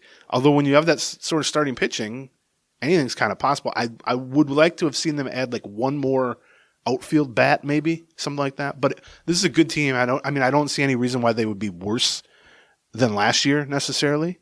What were they 188? Like we said, what did you put them at? I guessed that their over under was 88.5. 87.5. So you're doing pretty well, John. Yeah. For the Yankees. For beer riddled brain and whatever. Except for the Yankees, yes. Fangraphs has them at 85. Baseball Prospectus also has them at 85. I am going to take the over. I am too. Because, look, if I'm taking the under on the A's and the Angels, and I think Seattle's pretty good, I'll take the over on Seattle. Here's what I think. I'll be interested to see what the over-unders are for the 2 we have left. Yeah. I think of those 3 teams, 2 of them are going to hit their over. Yeah, I see what you're saying. Yeah, right. And so I'm probably going to go over on these 3. Wow. I think we'll have to see what the number is. But now you're cheating off my paper, John. Okay. Yeah, I'll take the over on the Mariners. Pitching's too good. Julio Rodriguez is amazing. Bullpen's pretty decent, and they've added a couple of good hitters, former Twins. Second best team over under wise in that division. You want to guess at that? I'm guessing Texas. Yes. Yeah. Now, Texas is a great example of what we talk about every year about having to wipe the slate clean, right, for each season, because they won the World Series. You guys might have heard, right. And yet they're picked second in their own division and could easily be picked third by some people in their own division. And you might say, well, they just won the World Series. They're the best team in the world. Well, no, they won 90 games last year. Although their expected wins were 98. Yeah, well, they were strong and then really fell apart and then got strong at the end. And their bullpen was terrible. True, yeah. Most of the season. We saw that against the Twins a few times. Right. But the point, I guess, is, winning the World Series actually isn't baked into the projections at all, because the projections are based on regular season. But just more like from a big picture perspective, it's not, you don't get like add 5 wins to that because they were playoff proven. I think probably that has no correlation whatsoever. Right. They won 90 last year. They tied the Astros for the division, but didn't get the and so you look at their lineup and it's the same core. It's Corey Seager, right, Marcus Semien, and Adolis Garcia. Amazing 3 guys there. Yeah. They have 2 of the best hitting prospects anywhere in Evan Carter and Wyatt Langford, who was picked ahead of Walker Jenkins last year. Right. Great college hitter at Florida. 5 homers already this spring. He hit a grand slam yesterday. I think he's going to make the opening day roster after being drafted in July, last July. Right. Carter made the playoff roster and was really good, and he's like 23. So you add those 2 guys in the outfield. Those are your new corner outfielders, or maybe one of them plays center. To Seager, Semien, Garcia, I mean, that's a really good lineup. The question I have with them is they have a ton of big names in the rotation that they've spent hundreds of millions of dollars on. But none of them are healthy. Scherzer, DeGrom. And they had Montgomery. They lost him. They had Montgomery, right, who's now a free agent, who's so big for them in the playoffs. But Scherzer and DeGrom, and also old friend Tyler Mahle, who signed a 2-year deal, 2-year deal with them, those guys are all targeting mid-season to return. Right. And as we know, I mean, Scherzer's a million years old. DeGrom has an endless injury history. Tyler Mahle we just saw. So, I can't count on them. In the meantime, they're trying to keep their head above water. That's exactly right. They still have Eovaldi and John Gray and some other guys in the rotation. But clearly the idea is we have a really good lineup. We just came off the World Series. We got a great manager, all that stuff. Can we just patch together this rotation for like 3 months, and then the cavalry will be coming? But I don't know if I have faith in that when it's Scherzer and DeGrom and Tyler Mahle and I don't know. And I think they should really be trying to re-sign Jordan Montgomery if they were smart. I agree. But they don't have money because of the television situation. So, and it seems like Montgomery would love to be there. He just won the World Series. So they won 90 last year. What did you put there over? I put it at 89.5. 88.5. Yeah. I will take the over on that. Yeah, me too. Again, similar to the Mariners, I think that's a fair over-under. I just think they seem like a 90-something win team to me. They're good. I see no reason other than the pitching to doubt them, and I think their kind of placeholder rotation is not that terrible. It does have a couple of good guys, and if they can get even one of those injured vets back at midseason, or they've certainly shown a willingness to make midseason trades, I think they will still be pretty good. Are you taking the over? I'm taking the over. Okay. So we've matched on every single pick so far. 9. Yeah. This is ridiculous. No, we'll see. What kind of show are we doing? And I'll tell you, I'm taking the over on the next one. Well, what kind of show are we doing? Maybe we'll undo some of these at the end. Yeah. In editing, in post-production. Right. I'll take the under. Astros, number 1 team in the division. 90 wins last year. 90 wins last year, tied with the Rangers. Expected wins, 95. Yes, and we saw firsthand. And they had an insanely high over-under last year. They had 96.5 as the over-under Right, because they've basically been a 100-win team now for 8 years or whatever. Right. Twins saw firsthand at the end of the season how scary and we all still took the over. Yes. And missed it. Here's what I'll say, though. Dusty Baker retired. I don't know that that's necessarily hurt some, but that's a change. They've essentially pushed out the old front office, brought in a new front office. Now guys like Bagwell and Biggio, ex-players, are sort of running things with the owner, Jim Crane, who's very Jerry Jones-esque in terms of running stuff. Right. I think the things that made them so great, which was being very analytically heavy and very scouting and development heavy and, cheating, all that stuff, they're kind of getting away from that, and they're becoming more of just sort of a traditional, more old-school front office, which doesn't necessarily have to be bad.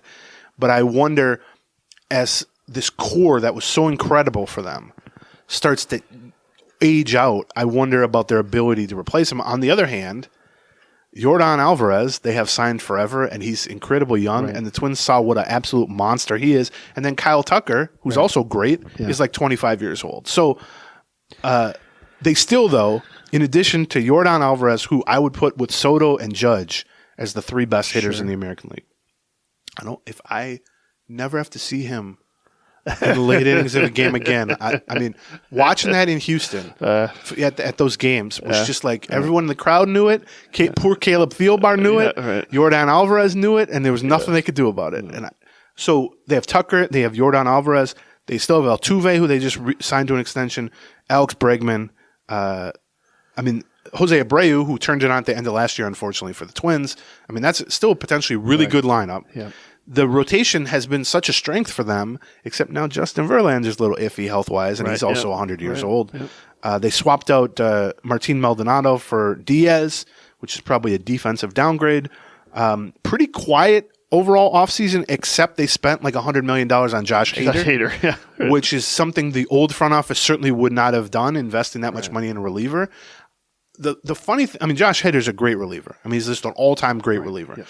That's so far beyond the money I would ever give to a guy who's going to throw 65 innings a season. Right. However, when you already have a great team and you're sort of counting on making the playoffs, he's certainly a much bigger weapon and has more valuable in a playoff scenario than he does a 6-month grind because you can pitch him basically every day in the playoffs. Right. So I get it from that sense. Last year, they won 90. What did you guess as their... I guessed it was 92.5. That is, as they say in Canada and England, dead nuts on. Boy. Look at you, John. 92.5. I hate that number, though. Fangraphs has them at 91. Baseball Prospectus has them at 95, which are very high projections. I hate all of these over-unders in the West because I think they're all really good. I think it's going to be a coin flip on all of it. That's what it's going to be. All right. Well, flip your coin, John. I'm taking over. Me too. So we're 10 for 10 and picking the same thing. This is the boringest podcast of all time, John. Yeah. Watch us go 0 for 10. That's going to be so great. I know. Because now we can't even mock the other one. What are you putting your money on, though? Which ones do you feel most strongly about? I will take... Boy, that's a good one. I will take the... I don't feel good about any of them. No, I don't either. I'm going to take the over on the... I'm going to take the 3 top ones. I'm going to take the over. Okay, so you're taking your bet. You're actually emphasizing Astros, Rangers, Mariners over. I will take the over on the Mariners, and let me think about this for 10 seconds. I will take. I like the Mariners a lot this year. That's the one I feel best about. I would like them to win, just as a fan base. I think they're very Twins-esque as a fan base to I me. think they just had such an active offseason. It felt like they really cared, and that happens when you just barely miss the postseason on the last. Would game you say the they're trying? Yeah, I'd say they were for long-time listeners. Trying. That's a little inside joke. Okay, so I'll take the over on the Mariners, and I will take the over on Astros. That's my 2 picks. I'm only going to pick 2 per division. Okay. Because I like to stay within the lines and abide by our own silly rules. I am a rule follower. Okay. Okay. Before we get to the Central. Oh, yeah. Let's talk about our last 2 sponsors here. Yes. Including this sponsor, BetterHelp. We've talked about BetterHelp in the past. Here's the idea behind BetterHelp. If you wake up one day and you say, I've had this problem. I know I need to get some help on it. Today's the day to do it. Unfortunately, to get a physical appointment with a therapist, you can't just blink your eyes and have it happen. Right? Yeah. There's a lot of what I say are barriers for entry. Right. Whether it's insurance based, or you call and they say, "Well, we have an appointment 8 months from now for you," or don't know who to talk to. Or if you're like me, you just hate talking on the phone. Right. You don't even do that. Right. BetterHelp can solve a lot of those things for you. They can set you up with a real licensed therapist that specializes whenever you're looking to talk to someone about. They can typically set it up within days as opposed to weeks, and they can tailor it.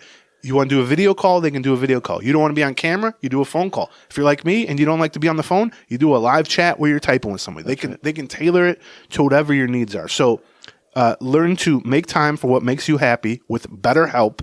You visit betterhelp.com/Gleeman and you get 10% off your first month. That's BetterHelp, H-E-L-P, betterhelp.com/Gleeman. And finally, let's talk about Harry's Razors. Harry's Razors, longtime sponsor, and I'm glad they're a longtime sponsor. And they're a longtime sponsor in part because I really believe not only my life got better when I started using Harry Razors, but Chrissy's life got a lot better when I started using Harry's Razors. Because it turns out she had to get closer to you, though. I did. Well, that's true. Fair point.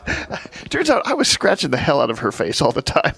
I didn't understand how sandpapery my face could be because I was kind of lazy when it came to shaving my face. Yes. And it was kind of lazy because I didn't want to gift that razor's not looking so good anymore. Well, and here's the thing. You and I have exact opposite facial hair growing situations. Sure. Which is John grows one hair every 6 months. And so it makes sense that he's like, well, I don't need to shave because I never need to shave. Whereas I grow a beard, from the time I wake up to the time I have lunch. Right, exactly. So we have opposite situations. Right. But Harry's can help you with both. Right. And it's high-quality razors sent directly to you, so you kind of skip the middleman. You don't have to go to some store and beg someone to unlock a case for you. For half the price of what you're inexpensively, high-quality, German-engineered. 5 blades. Love having 5 blades. I mean, these are really good razors. So all they've changed is how you get them. Yes, and they have and how much they cost. They have a starter set.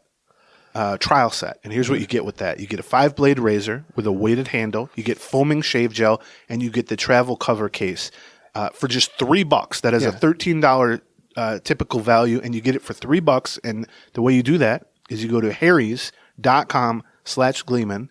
That's HARRYS, harrys.com/Gleeman. Get the $3 trial set. Give them a trial. Getting the best doesn't mean spending the most when you shave with Harry's. Yeah. Okay. The AL Central, the main event. Here we go. We're the only people who view the AL Central as the main event of anything. I don't know who's going to be at the bottom of this. I think it's going to be Kansas City. Am I right? No. It's the White Sox. Yes. Wow. Okay. Well, in terms of over-unders, yes. That's good. White Sox won 61 games last year. Yeah, they were not in last place. And they were expected to win 60. So it was legit. They were a bad team. Their expected runs were, and the over-under for them was 83.5. Yeah, they just missed it. I mean, everything just snowballed on the White Sox. They missed it by absolutely 23 games. Right. Yeah, and then they started a teardown. So, like we said much earlier in the show, Chris Getz has replaced their front office, and he's kind of collecting Royals castoffs. They literally just yesterday traded Dylan Cease, who was kind of the last pitcher of value that they had. Tim Anderson left via free agency.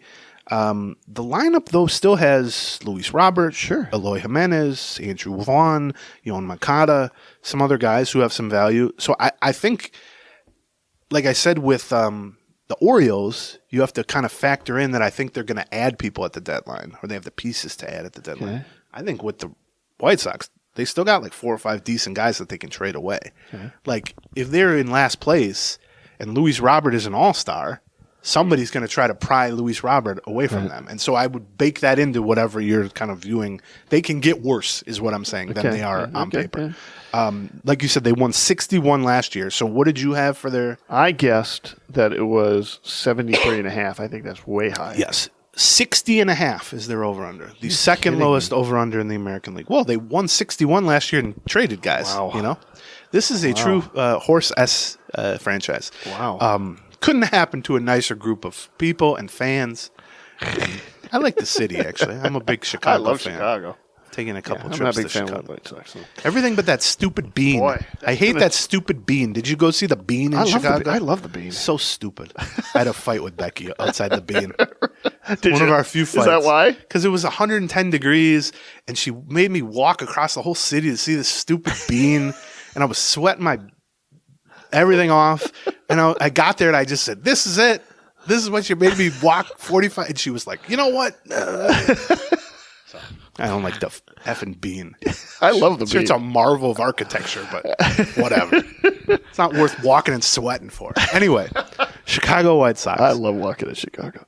60.5. Yeah, Wow, 60 that number and a is so much lower. That was way off. Fangraphs has them at 66, and Baseball Prospectus also has them at 66, which are very low, but 20% clear of the actual over-under. I think the White Sox are genuinely horrible. And similar to the Yankees, I root for them to be even worse than I expect. Right. Yeah. But 60.5 is so low that you could lose 100 games and still win that. So I'm going to take the over. I am too. Wow, this is stupid, John. I mean, here, I thought the over-under was going to be 73.5. I can't be betting the under on 60.5. I mean, I feel like everything did kind of snowball on them last year. Now, yeah, they're probably a worse team than that, but God, that's a low number. Yeah. And I'm not even sure they're the worst team in the division. Well, now here's where it gets interesting. You said you had their over-under, the White Sox, at 73.5. Right. Well, the second worst team in the division is the Kansas City Royals. Okay. Would you like to guess what their over-under is? I thought 68.5. 73.5. Wow. The exact over-under you had for the White Sox. They won 56 games last year. They were 56 and 106. Right. And here's the thing: we talked a little bit about this like 2 weeks ago or a week ago on the Patreon side. There's this weird. I don't want to overreact because it might just be like 6 random people, 2 of whom are on MLB Network or whatever. So I don't want to make it seem like it's some big movement. But there's this weird because they actually spent a little money this offseason. Right. They actually did some stuff. Right. They spent like a little under $100 million on free agents, and then they also gave Bobby Witt like a crazy $300 million extension or something like that. So I think people see that and they go, "Oh yeah, the Royals are spending money, man. They're the dark horse team in that division. They're a kind of a hipster pick to win a terrible division and all that stuff." They won 56 games. And I look at that, yes, and they lost 106 games last year. They should be trying to spend money. They lost 106 games last year. And by the way, the worst division ever, which is really like losing 110 games.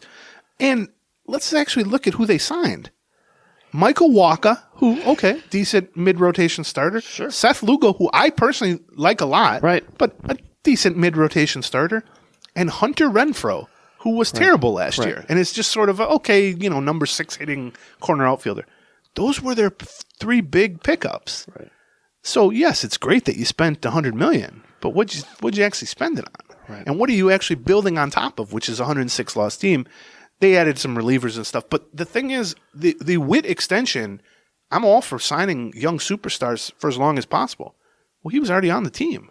And he had a great year last year. He finished top 10 for the MVP. Right. So that's not affecting anything. Right. So if you actually look at this team, I think they are exceptionally light on good hitters, other than Witt and maybe Pasquantino. Who's their manager? Same manager. I like him. Yeah, it's the ex-Rays guy. Baldelli's old roommate. I forget his name. Matt Quartaro? This is going to make us sound like very poor experts. They have Cole Reagans at the top of the rotation, who's a steal that they got in a trade. Good lefty. Twins might be looking at him on opening day. I still got some faith, I guess, in Brady Singer being decent, although he was very bad last year. You know, a rotation of those two plus Walker and Lugo and, you know, whoever in the fifth spot is not abysmal. Right. But I have no reason to believe their bullpen's going to be particularly strong. I think their lineup, aside from one or two bats, is pretty weak. And so it's weird to me that, like, there's some subset of fans or even media who are like, yeah, the Royals are going to make a jump. I mean, every year some team just becomes kind of a popular breakout pick or whatever, but they won 56 last year. Like I said, 73.5 is the over-under. So I will say, what are the projections? 76 for Fangraphs and 71 for Baseball Prospectus. So basically plus or minus a couple on either side. I'm taking the under and I'm betting on it. Well, me too. So now boy, this is sad. What a marriage we have. So yeah, I will give the odds makers this. And this is the beauty of a projection system or odds makers versus people just going off vibes. Right. Well, they don't give a crap what was spent where. What all they're looking at is what's in front of them. What's the roster look like? And they're saying 73.5, which sounds about right to me. But I'll take the under on that. In part because I want everyone to be wrong. That's why I'm taking the under. Okay, so third place, middle of the road in the AL Central. I put Detroit. Okay, it's Cleveland. Yeah, but I mean, close. I have them one game apart. So right. Okay, all right. It's Cleveland. They finished third last year, also. So same with 76 wins. 77 were their expected wins. And that was quite a bit under their over-under, which was 86.5. Yes, which was the highest in the division. Here's what I'll say about Cleveland last year. Right around mid-season, when the Twins were struggling, but the Guardians were also struggling to sort of separate from the pack, we had a long discussion on one of the podcasts basically saying we both totally get why the fan base still views them as the big bad wolf. Right. Because they've been so good and so consistently good, right? Especially a thorn in the Twins' side for so long. But we looked at the team, and they had lost so many good players. Well, and they buried the two Twins the year before. Right, in 2022. Now, the Twins were throwing some dirt of their own on themselves. Right. They were buried alive, but also right. They were handing them the shovel, basically. Right, but we looked at it, and we said, they've done nothing offensively. The bullpen is mortal now after being immortal the year before. Clase and guys like that were coughing up leads. And the rotation, which has been a strength for a decade, was still pretty decent, in part because they got a lot of young guys. But Bieber had taken a big step backward because of injury. Tristan McKenzie was out with an injury. They had traded away multiple guys. And we had taken a look at that team in the offseason and said, well, what happened in 2022 is they had an offense. And they had an offense because based on a lot of young guys that had come up and really started to produce. And now it wasn't, these guys weren't, 30 home run guys or it was very MVPs. Contact, singles driven, batting average driven offense. But when it's clicking, that looks amazing. And but it looked like, hold on, this could be like they could have a decent offense now for the next 5 years if these guys continue to play. Instead, they had one of the worst lineups in baseball last year. Right. And the funny thing is, by the way, we all bet the over pick last year on 86.5. All I will say is, by midseason, I had completely changed my tune on the Guardians, and I think it took a lot of people a while to do that, me included. Yeah. But what the funny thing is, everyone fell in love with their offense 2 years ago because everyone hates strikeouts. And so whenever a low strikeout, high batting average, singles-driven team starts to have success, we saw it with the Royals on their World Series runs, a decade ago. Right, yeah. People go, oh, this is the new, let's get all teams should be like this. And then you see the flip side of that last year. They didn't make any less contact last year. It's just the singles did not all find holes last year. And they did not have the power or the walk drawing to support that. And instead, the long form offense, by which I mean you need 5 hits to score a run or 2 runs. Right. You don't have any power. Well, we saw it. It's just they constantly were losing 3-2 games because the bullpen was, normal instead of amazing, and they were blowing leads, and Clase was not perfect.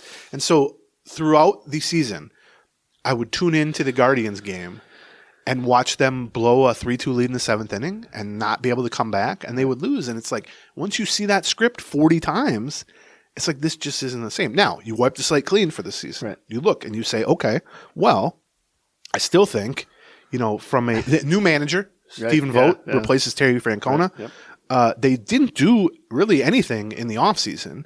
They're banking on Bieber being healthier. Right. That's all. That might be a good thing, by the way, for Guardians fans that they didn't do anything, because the perception was they were going to start trading away their pitching. That's true. Right. Bieber was on the trade market discussions for the entire He's healthy and it has actually looked quite good in spring training. Tristan McKenzie, who's a really good young pitcher, is healthy. Yep. They have, Bybee and Gavin Williams and Logan Allen are 3 good young pitchers. That's potentially a really good starting 5. But they got some injury issues there. The bullpen, like we just said, they lost their best setup guy to elbow surgery 2 days ago. Clase still is good, but I wonder if he's one of those burn bright and fade away type of relievers. Could be, And offensively, the core of, I will say what I say every year, which is I think Jose Ramirez is the single most underrated star player of the last decade.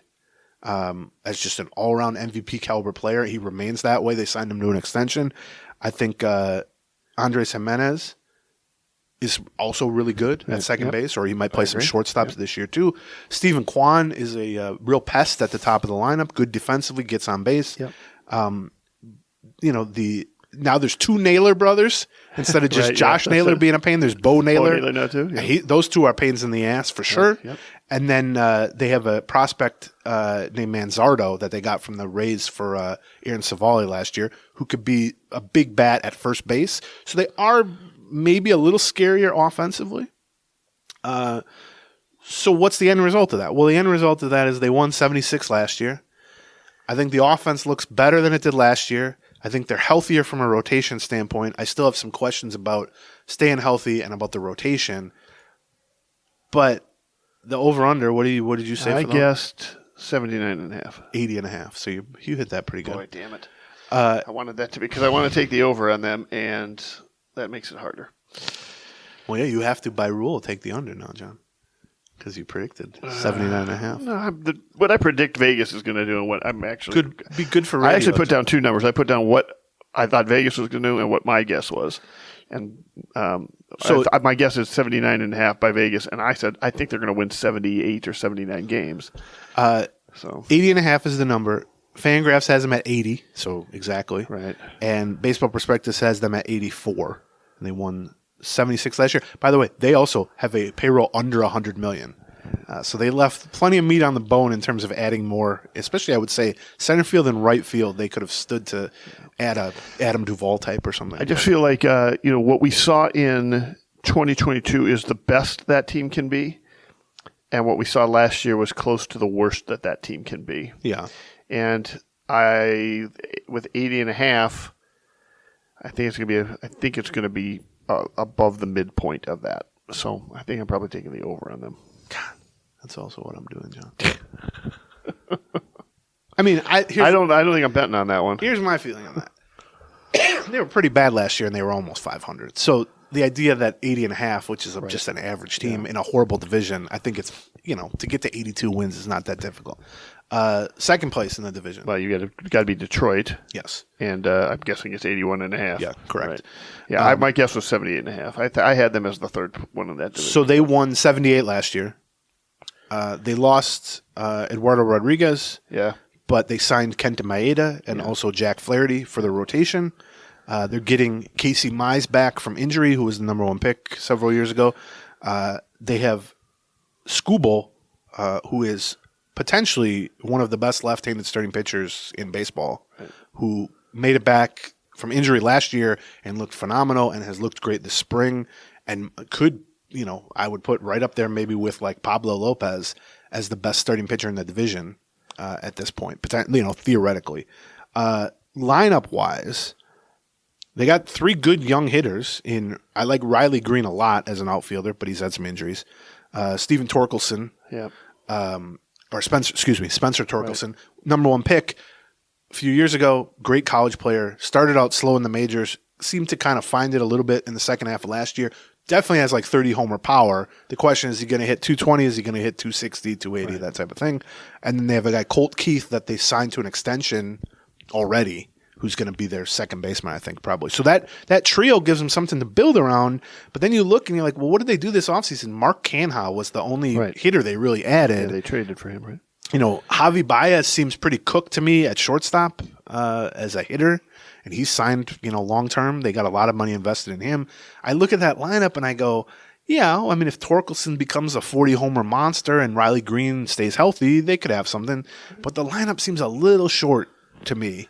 Like one year away from being good. Yeah. The bullpen's okay, but I don't think it's great. A lot of this depends on Mize staying healthy, Skubal staying healthy, Maeda staying healthy, Jack Flaherty staying healthy. They got a lot of guys who are theoretically good starting pitchers, but none of them have stayed healthy, basically, at any point. I mean, we know the story with Maeda, obviously, pretty well. So that's kind of how I also will say they have a very smart front office in place now, and they have a very good manager in A.J. Hinch, for whatever that's worth. Yep. So yeah, that feels to me like that this team is going to go as far as its young talent takes them, and it felt like last year they had a little bit of a breakthrough. I don't expect another big burst like that from them this year, so I'm going to take the under on 81.5. Well, guess what, John? You're taking the under too. Yeah. How can we go 15 for 15? I don't know. Well, maybe we'll differ on. Well, maybe we will. Yeah. Yeah, I kind of feel the same way. I'm betting on that one, by the way. Okay, well, I haven't decided that. But, okay. That leaves the first place team in the division. Now, let me just add to this. I wrote about this today. I looked up not only the Twins. While I was looking up all these numbers, I looked up the odds of winning the division, odds of winning the AL and the World Series. Okay. So the Twins in the AL Central are minus 125, which means you would have to bet $125 to win $100, which makes them the favorite. Now you might say, well, how's that compare to the other 29 teams? The only teams that are bigger favorites to win any division are the Dodgers and the Braves. Yeah. Really? The Braves are? Yeah, I mean, they won 100-something games last year. So that means the Twins are the third most favored team in baseball to win a division.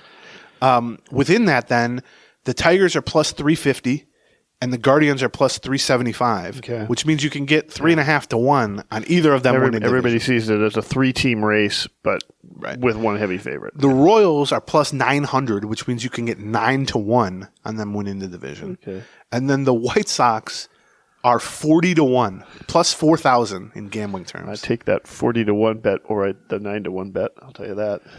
Imagine you took a 40 to 1 bet on the White Sox, and then you just spent the whole year cheering on the White Sox. And then beyond that, bigger picture, the Twins have the 5th highest odds to win the AL pennant at 9 to 1, behind the Astros, the Yankees, the Rangers, and the Orioles. Okay. So that's not surprising given the conversations we've had a little bit here. So the Astros, the Yankees, the Angels. No, the Rangers. The Rangers and the Orioles. Okay. Yeah, so 2 from the East and 2 from the West. The top 2 in both, basically. And World Series winning odds, the Twins are tied for 8th at 20 to 1. Okay. With those same ahead of the 7 teams ahead of them are those same 4 American League teams that I just mentioned: Astros, Yankees, Rangers, Orioles, and then 3 teams in the NL: Dodgers, Braves, and Christine Bonus's beloved Philadelphia Phillies. Look at her. And so, big picture, they're the most likely, seen as the most likely American League team to win their division. Right. They are 5th highest to win the AL, which that's about right, I'd say. And tied for 8th highest to win the World Series. That doesn't seem like a bad place to be, really, after this type of offseason, honestly. I mean, this team had 87 wins last year. Expected wins were 94, though. Okay. Which is, quite a bit higher. Right? I mean, in the first half, they blew a lot of leads. Yeah, their bullpen was not good in the first half. They also just couldn't hit, so they lost a lot of... really distribute runs the way they wanted to distribute. They lost a lot of 2 to 1, 3 to 2, 4 to 2 type of games that were very frustrating. And won a bunch of 10 to 4s, 10 to 3. They were below 500 at the All-Star break. They were, I want to say, 45 and 46 at the All-Star break. Okay. So they played at like a 95 win pace after the All-Star break. We saw they rolled into the playoffs, beat the Blue Jays Lost Sonny Gray, lost Maeda, lost Taylor, lost Polanco. Yes. We will, we're not going to go through them as we do with some other teams because, like I said, we're going to do hitter and pitcher previews on the Patreon this upcoming week. And then this time next week, we'll do our sort of, what's it called when canon for Marvel, the Marvel universe. Yeah. There are some stories that don't really count. Yeah, right. We'll do our canon preview of the Twins next week. Okay. So the stuff we say right now only sort of counts. Okay. We give another week to reconsider things. But what did you guess the Twins over on? 87.5. 85.5 is the over on. Really? And here's the funny thing.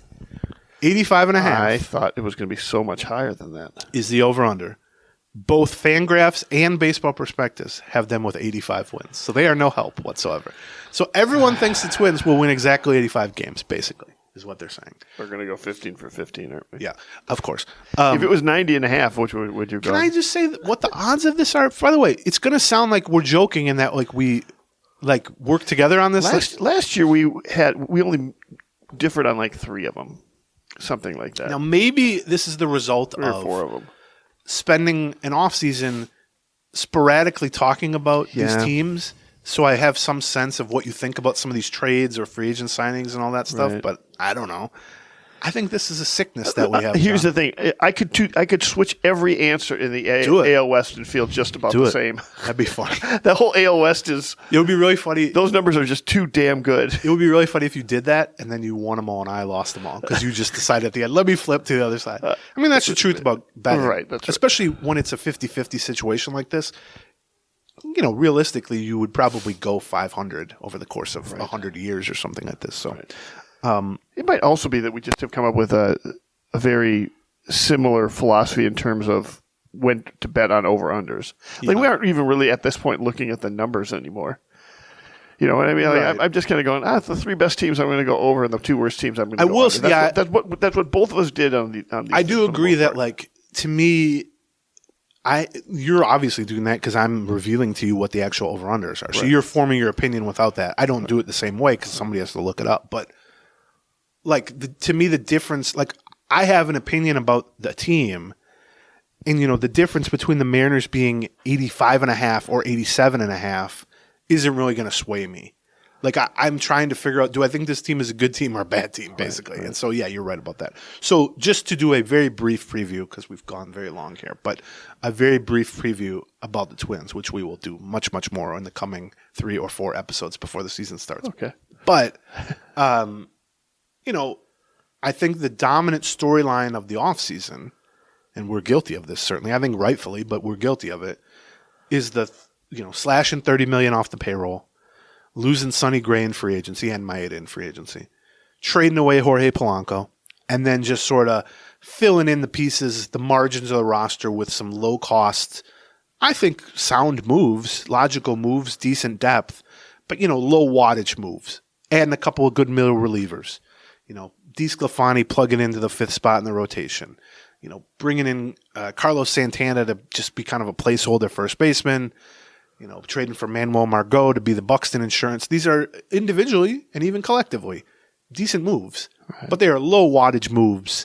Right. And in the face of the slashed payroll and losing the runner-up for the Cy Young and trading away one of your longest tenured former All-Star players in Polanco, it's hard not to say, they've taken at least, if not a step backward, at least sort of stood still for an offseason, which is not how things should be given how last season went. And yet, you look at the projections, and it kind of agrees with that. They won 87 last year. They're projected to win 85, 86 this year. But I look at, what are the potential areas of weakness for this team?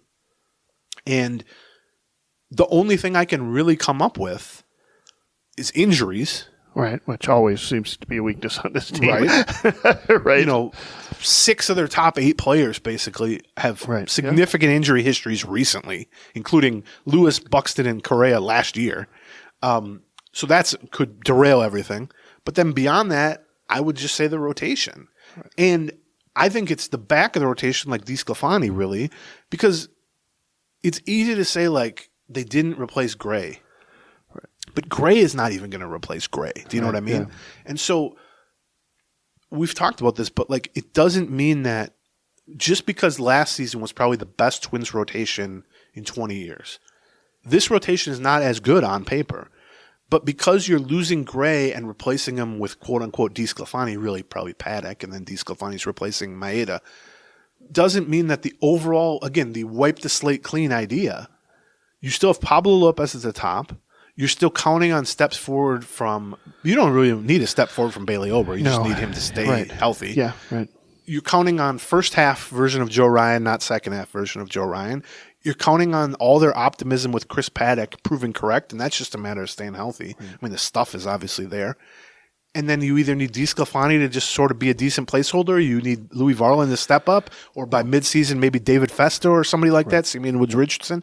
And so just because the rotation is not as good as it was last year, I think even with Gray, we would probably be saying it's not going to be good as it was last year, because that was a great outcome from the rotation. By the way, do we ever hear what's up with his? Yeah, it sounds like he might be ready for opening day. Okay, all right, good. He was through on the side yesterday. With his hamstring, it was right. Yeah, it wasn't. Which he's had a history of hamstring problems, right. but not an arm problem. Right. And so my bigger point here is, it's not as good of a rotation as last year. It's still probably the second best Twins rotation they've had in 20 years. Well, maybe post Johan Santana, I would say. Now it's a low bar. Right. Probably for that, but you get what I'm saying. And so lineup-wise, I have a lot of faith in this group, which seems weird given how little they hit in the first half last year. But you look at, if you get any sort of healthy Buxton. Yeah, such a huge wild card. Right. Lewis obviously has a chance to be phenomenal. Correa seems healthy and is just a great player when healthy. Yeah.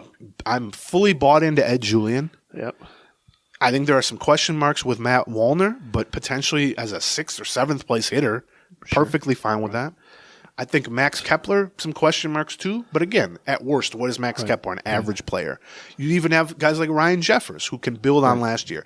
And Santana's just a nice addition. Yes. The Santana Kirilloff first base DH is a question mark for me. But that's also the easiest spot to find production if it goes south there. So I think they have pretty good depth with Vasquez at catcher, Farmer, Castro, and now Manny Margot. I think they have guys like Brooks Lee and Austin Martin who are waiting in the wings at AAA. Yeah. I think they have a guy like Emmanuel Rodriguez at AA. If he gets hot, he could be in the picture. So offensively, I think this has a chance to be a better group than last year's overall numbers would suggest. I think the bullpen is definitely a strength, obviously. Yeah. Now, that's the least predictable place to have a strength. And I think the rotation is not as... Have fun. Hello, Chrissy Bonus. Have fun at the funeral. Have fun at the funeral. Look at how cute. A kiss on the lips. Look at that. Yeah. The heat is still on between these two, folks. All right. Ooh, boy. And a back scratch? What? All right. Now it's getting uncomfortable. I'll pick you up at 4 o'clock. I forget. Yep. All right. Be funny if she... We're going to a fish fry tonight. Sex? No wonder she's worked up. It'd be funny if she never even entered the room. We just did that. All theater of the mind right there. She doesn't exist. She left you years ago. Exactly. Yeah, that's right. Okay, so that was my point. That's how I view things. I think, we just did 15 out of 15 same pick. So I'm assuming you kind of... I'm going to make some changes. I'll make some changes. I don't want to force you into... compromise. I don't feel very strongly about the whole entire AL West. Like, if I could choose to bet on none of those, I would choose to bet on none of them. But if I'm going to pick 2, I'm going to pick 3. If you give me $100, I'll let you not bet them. It's my new money making scheme. I'm going to change my over under on Oakland to over. Okay. I will be an over because here I'm going to walk through them all, and you got to tell me which you're betting on. Now. Who are you? In the AL, in the Central, I'm betting on 4 of the teams. You got to bet on the Twins because we do that every year. That's right. So you got to place an emphasis. On the Twins. I'm betting on the Twins. I'm betting the over on the Twins. I'm betting the under on Detroit. I'm betting the over on the White Sox. I'm betting the under on the Royals. So let me go through who you like in the AL Central then. I will take over on the Twins because I always will emphasize the Twins. Yes, right. And I will take the under on the Kansas City Royals. Purely out of spite. Purely because it will make the maximum number of people wrong. And that is really what I base my life around at this point. We know. You don't have to explain yourself. All right, so here's what I've got. Okay. I like to do this at the end of the episode in part so that at the next year I can go through it. Yeah, you only have to listen to this part. That's right. Okay. To recap, in the NL or AL East, Okay. With Baltimore, we both took the over on 90.5. With the Rays, we both took the over on 85.5, and we both bet on it. Okay. For Toronto, the number is 87.5. We both took the over. For the Yankees, the number is 92.5. We both took the under, and we both bet on it. Yeah. And then for the Red Sox, the number is 77.5. We both took the under, and I bet on it. I bet on 3 in that. That's accurate so far. All right. Starting from the bottom of the AL West, Oakland, the number is 57.5. I have taken the over now. Okay. And you've taken the under. That's the one we're going to track all year.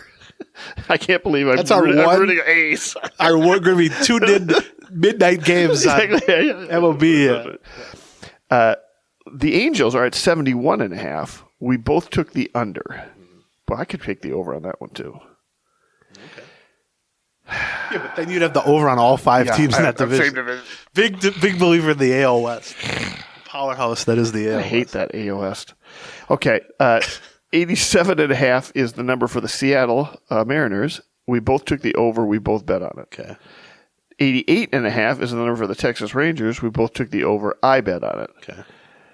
92.5 is the number for Houston. We both took the over and both bet on it. Okay. That all seems accurate to me, John. And now, AL Central, real quick. Kansas City Royals. Well, no, we'll start with the White Sox. White Sox are 60.5. I took the under. We both took the over, and I bet on it. Mm-hmm. The Royals, 73.5 is the number. We both took the under. We both bet on it. Detroit, Cleveland, 80.5. I took the over. You took the over. Neither of us bet on it. Detroit, 81.5. We both took the under. I'm betting on it. Okay. And then the Twins, the number is 85.5. We both took the over. We're both betting on it. Whew. That's all. I love that. 14 out of 15, same picks. And the Oakland A's. The Oakland A's is the one we're going to go. I'm really sort of shocked by this because I assure you, we have not conversed about this, shared information about this. John literally didn't know what the over-unders were until I told him. And yet, we essentially had 15 out of 15 same opinions. Which I think I could just do completely. I could change all the answers in the AL West. We'll save this for next year when we go 4-11, or you go 5-10, and I go 4-11, and then save this as an excuse for now. I could have just switched the whole division. Okay. Thank you to all our sponsors: Harry's Razors, BetterHelp, RotoWire, and Game Time app. That's right. Look at that memory recall. We will be back Monday on patreon.com/Gleeman. Detailed breakdown on, we're doing hitters Monday and pitchers on Wednesday. We can flip a coin. But hitters Monday, pitchers Wednesday. Let's go through that lineup. We're going to go through everybody and spend a chunk of time on each player, expectations, projections, question marks, all that stuff. Yeah. We'll do some prospects too in there. So that's coming Monday and Wednesday for the Patreon subscribers, of which, if you're this far into this show, if you made it 2 hours into this show, God knows you're a fan, right. Or at least you put up with us. Go sign up for the Patreon. I promise you'll enjoy it. You can cancel anytime. And if not, we will be back next Friday on the free episode side with our canon. Thank you. Twins preview. Bye-bye.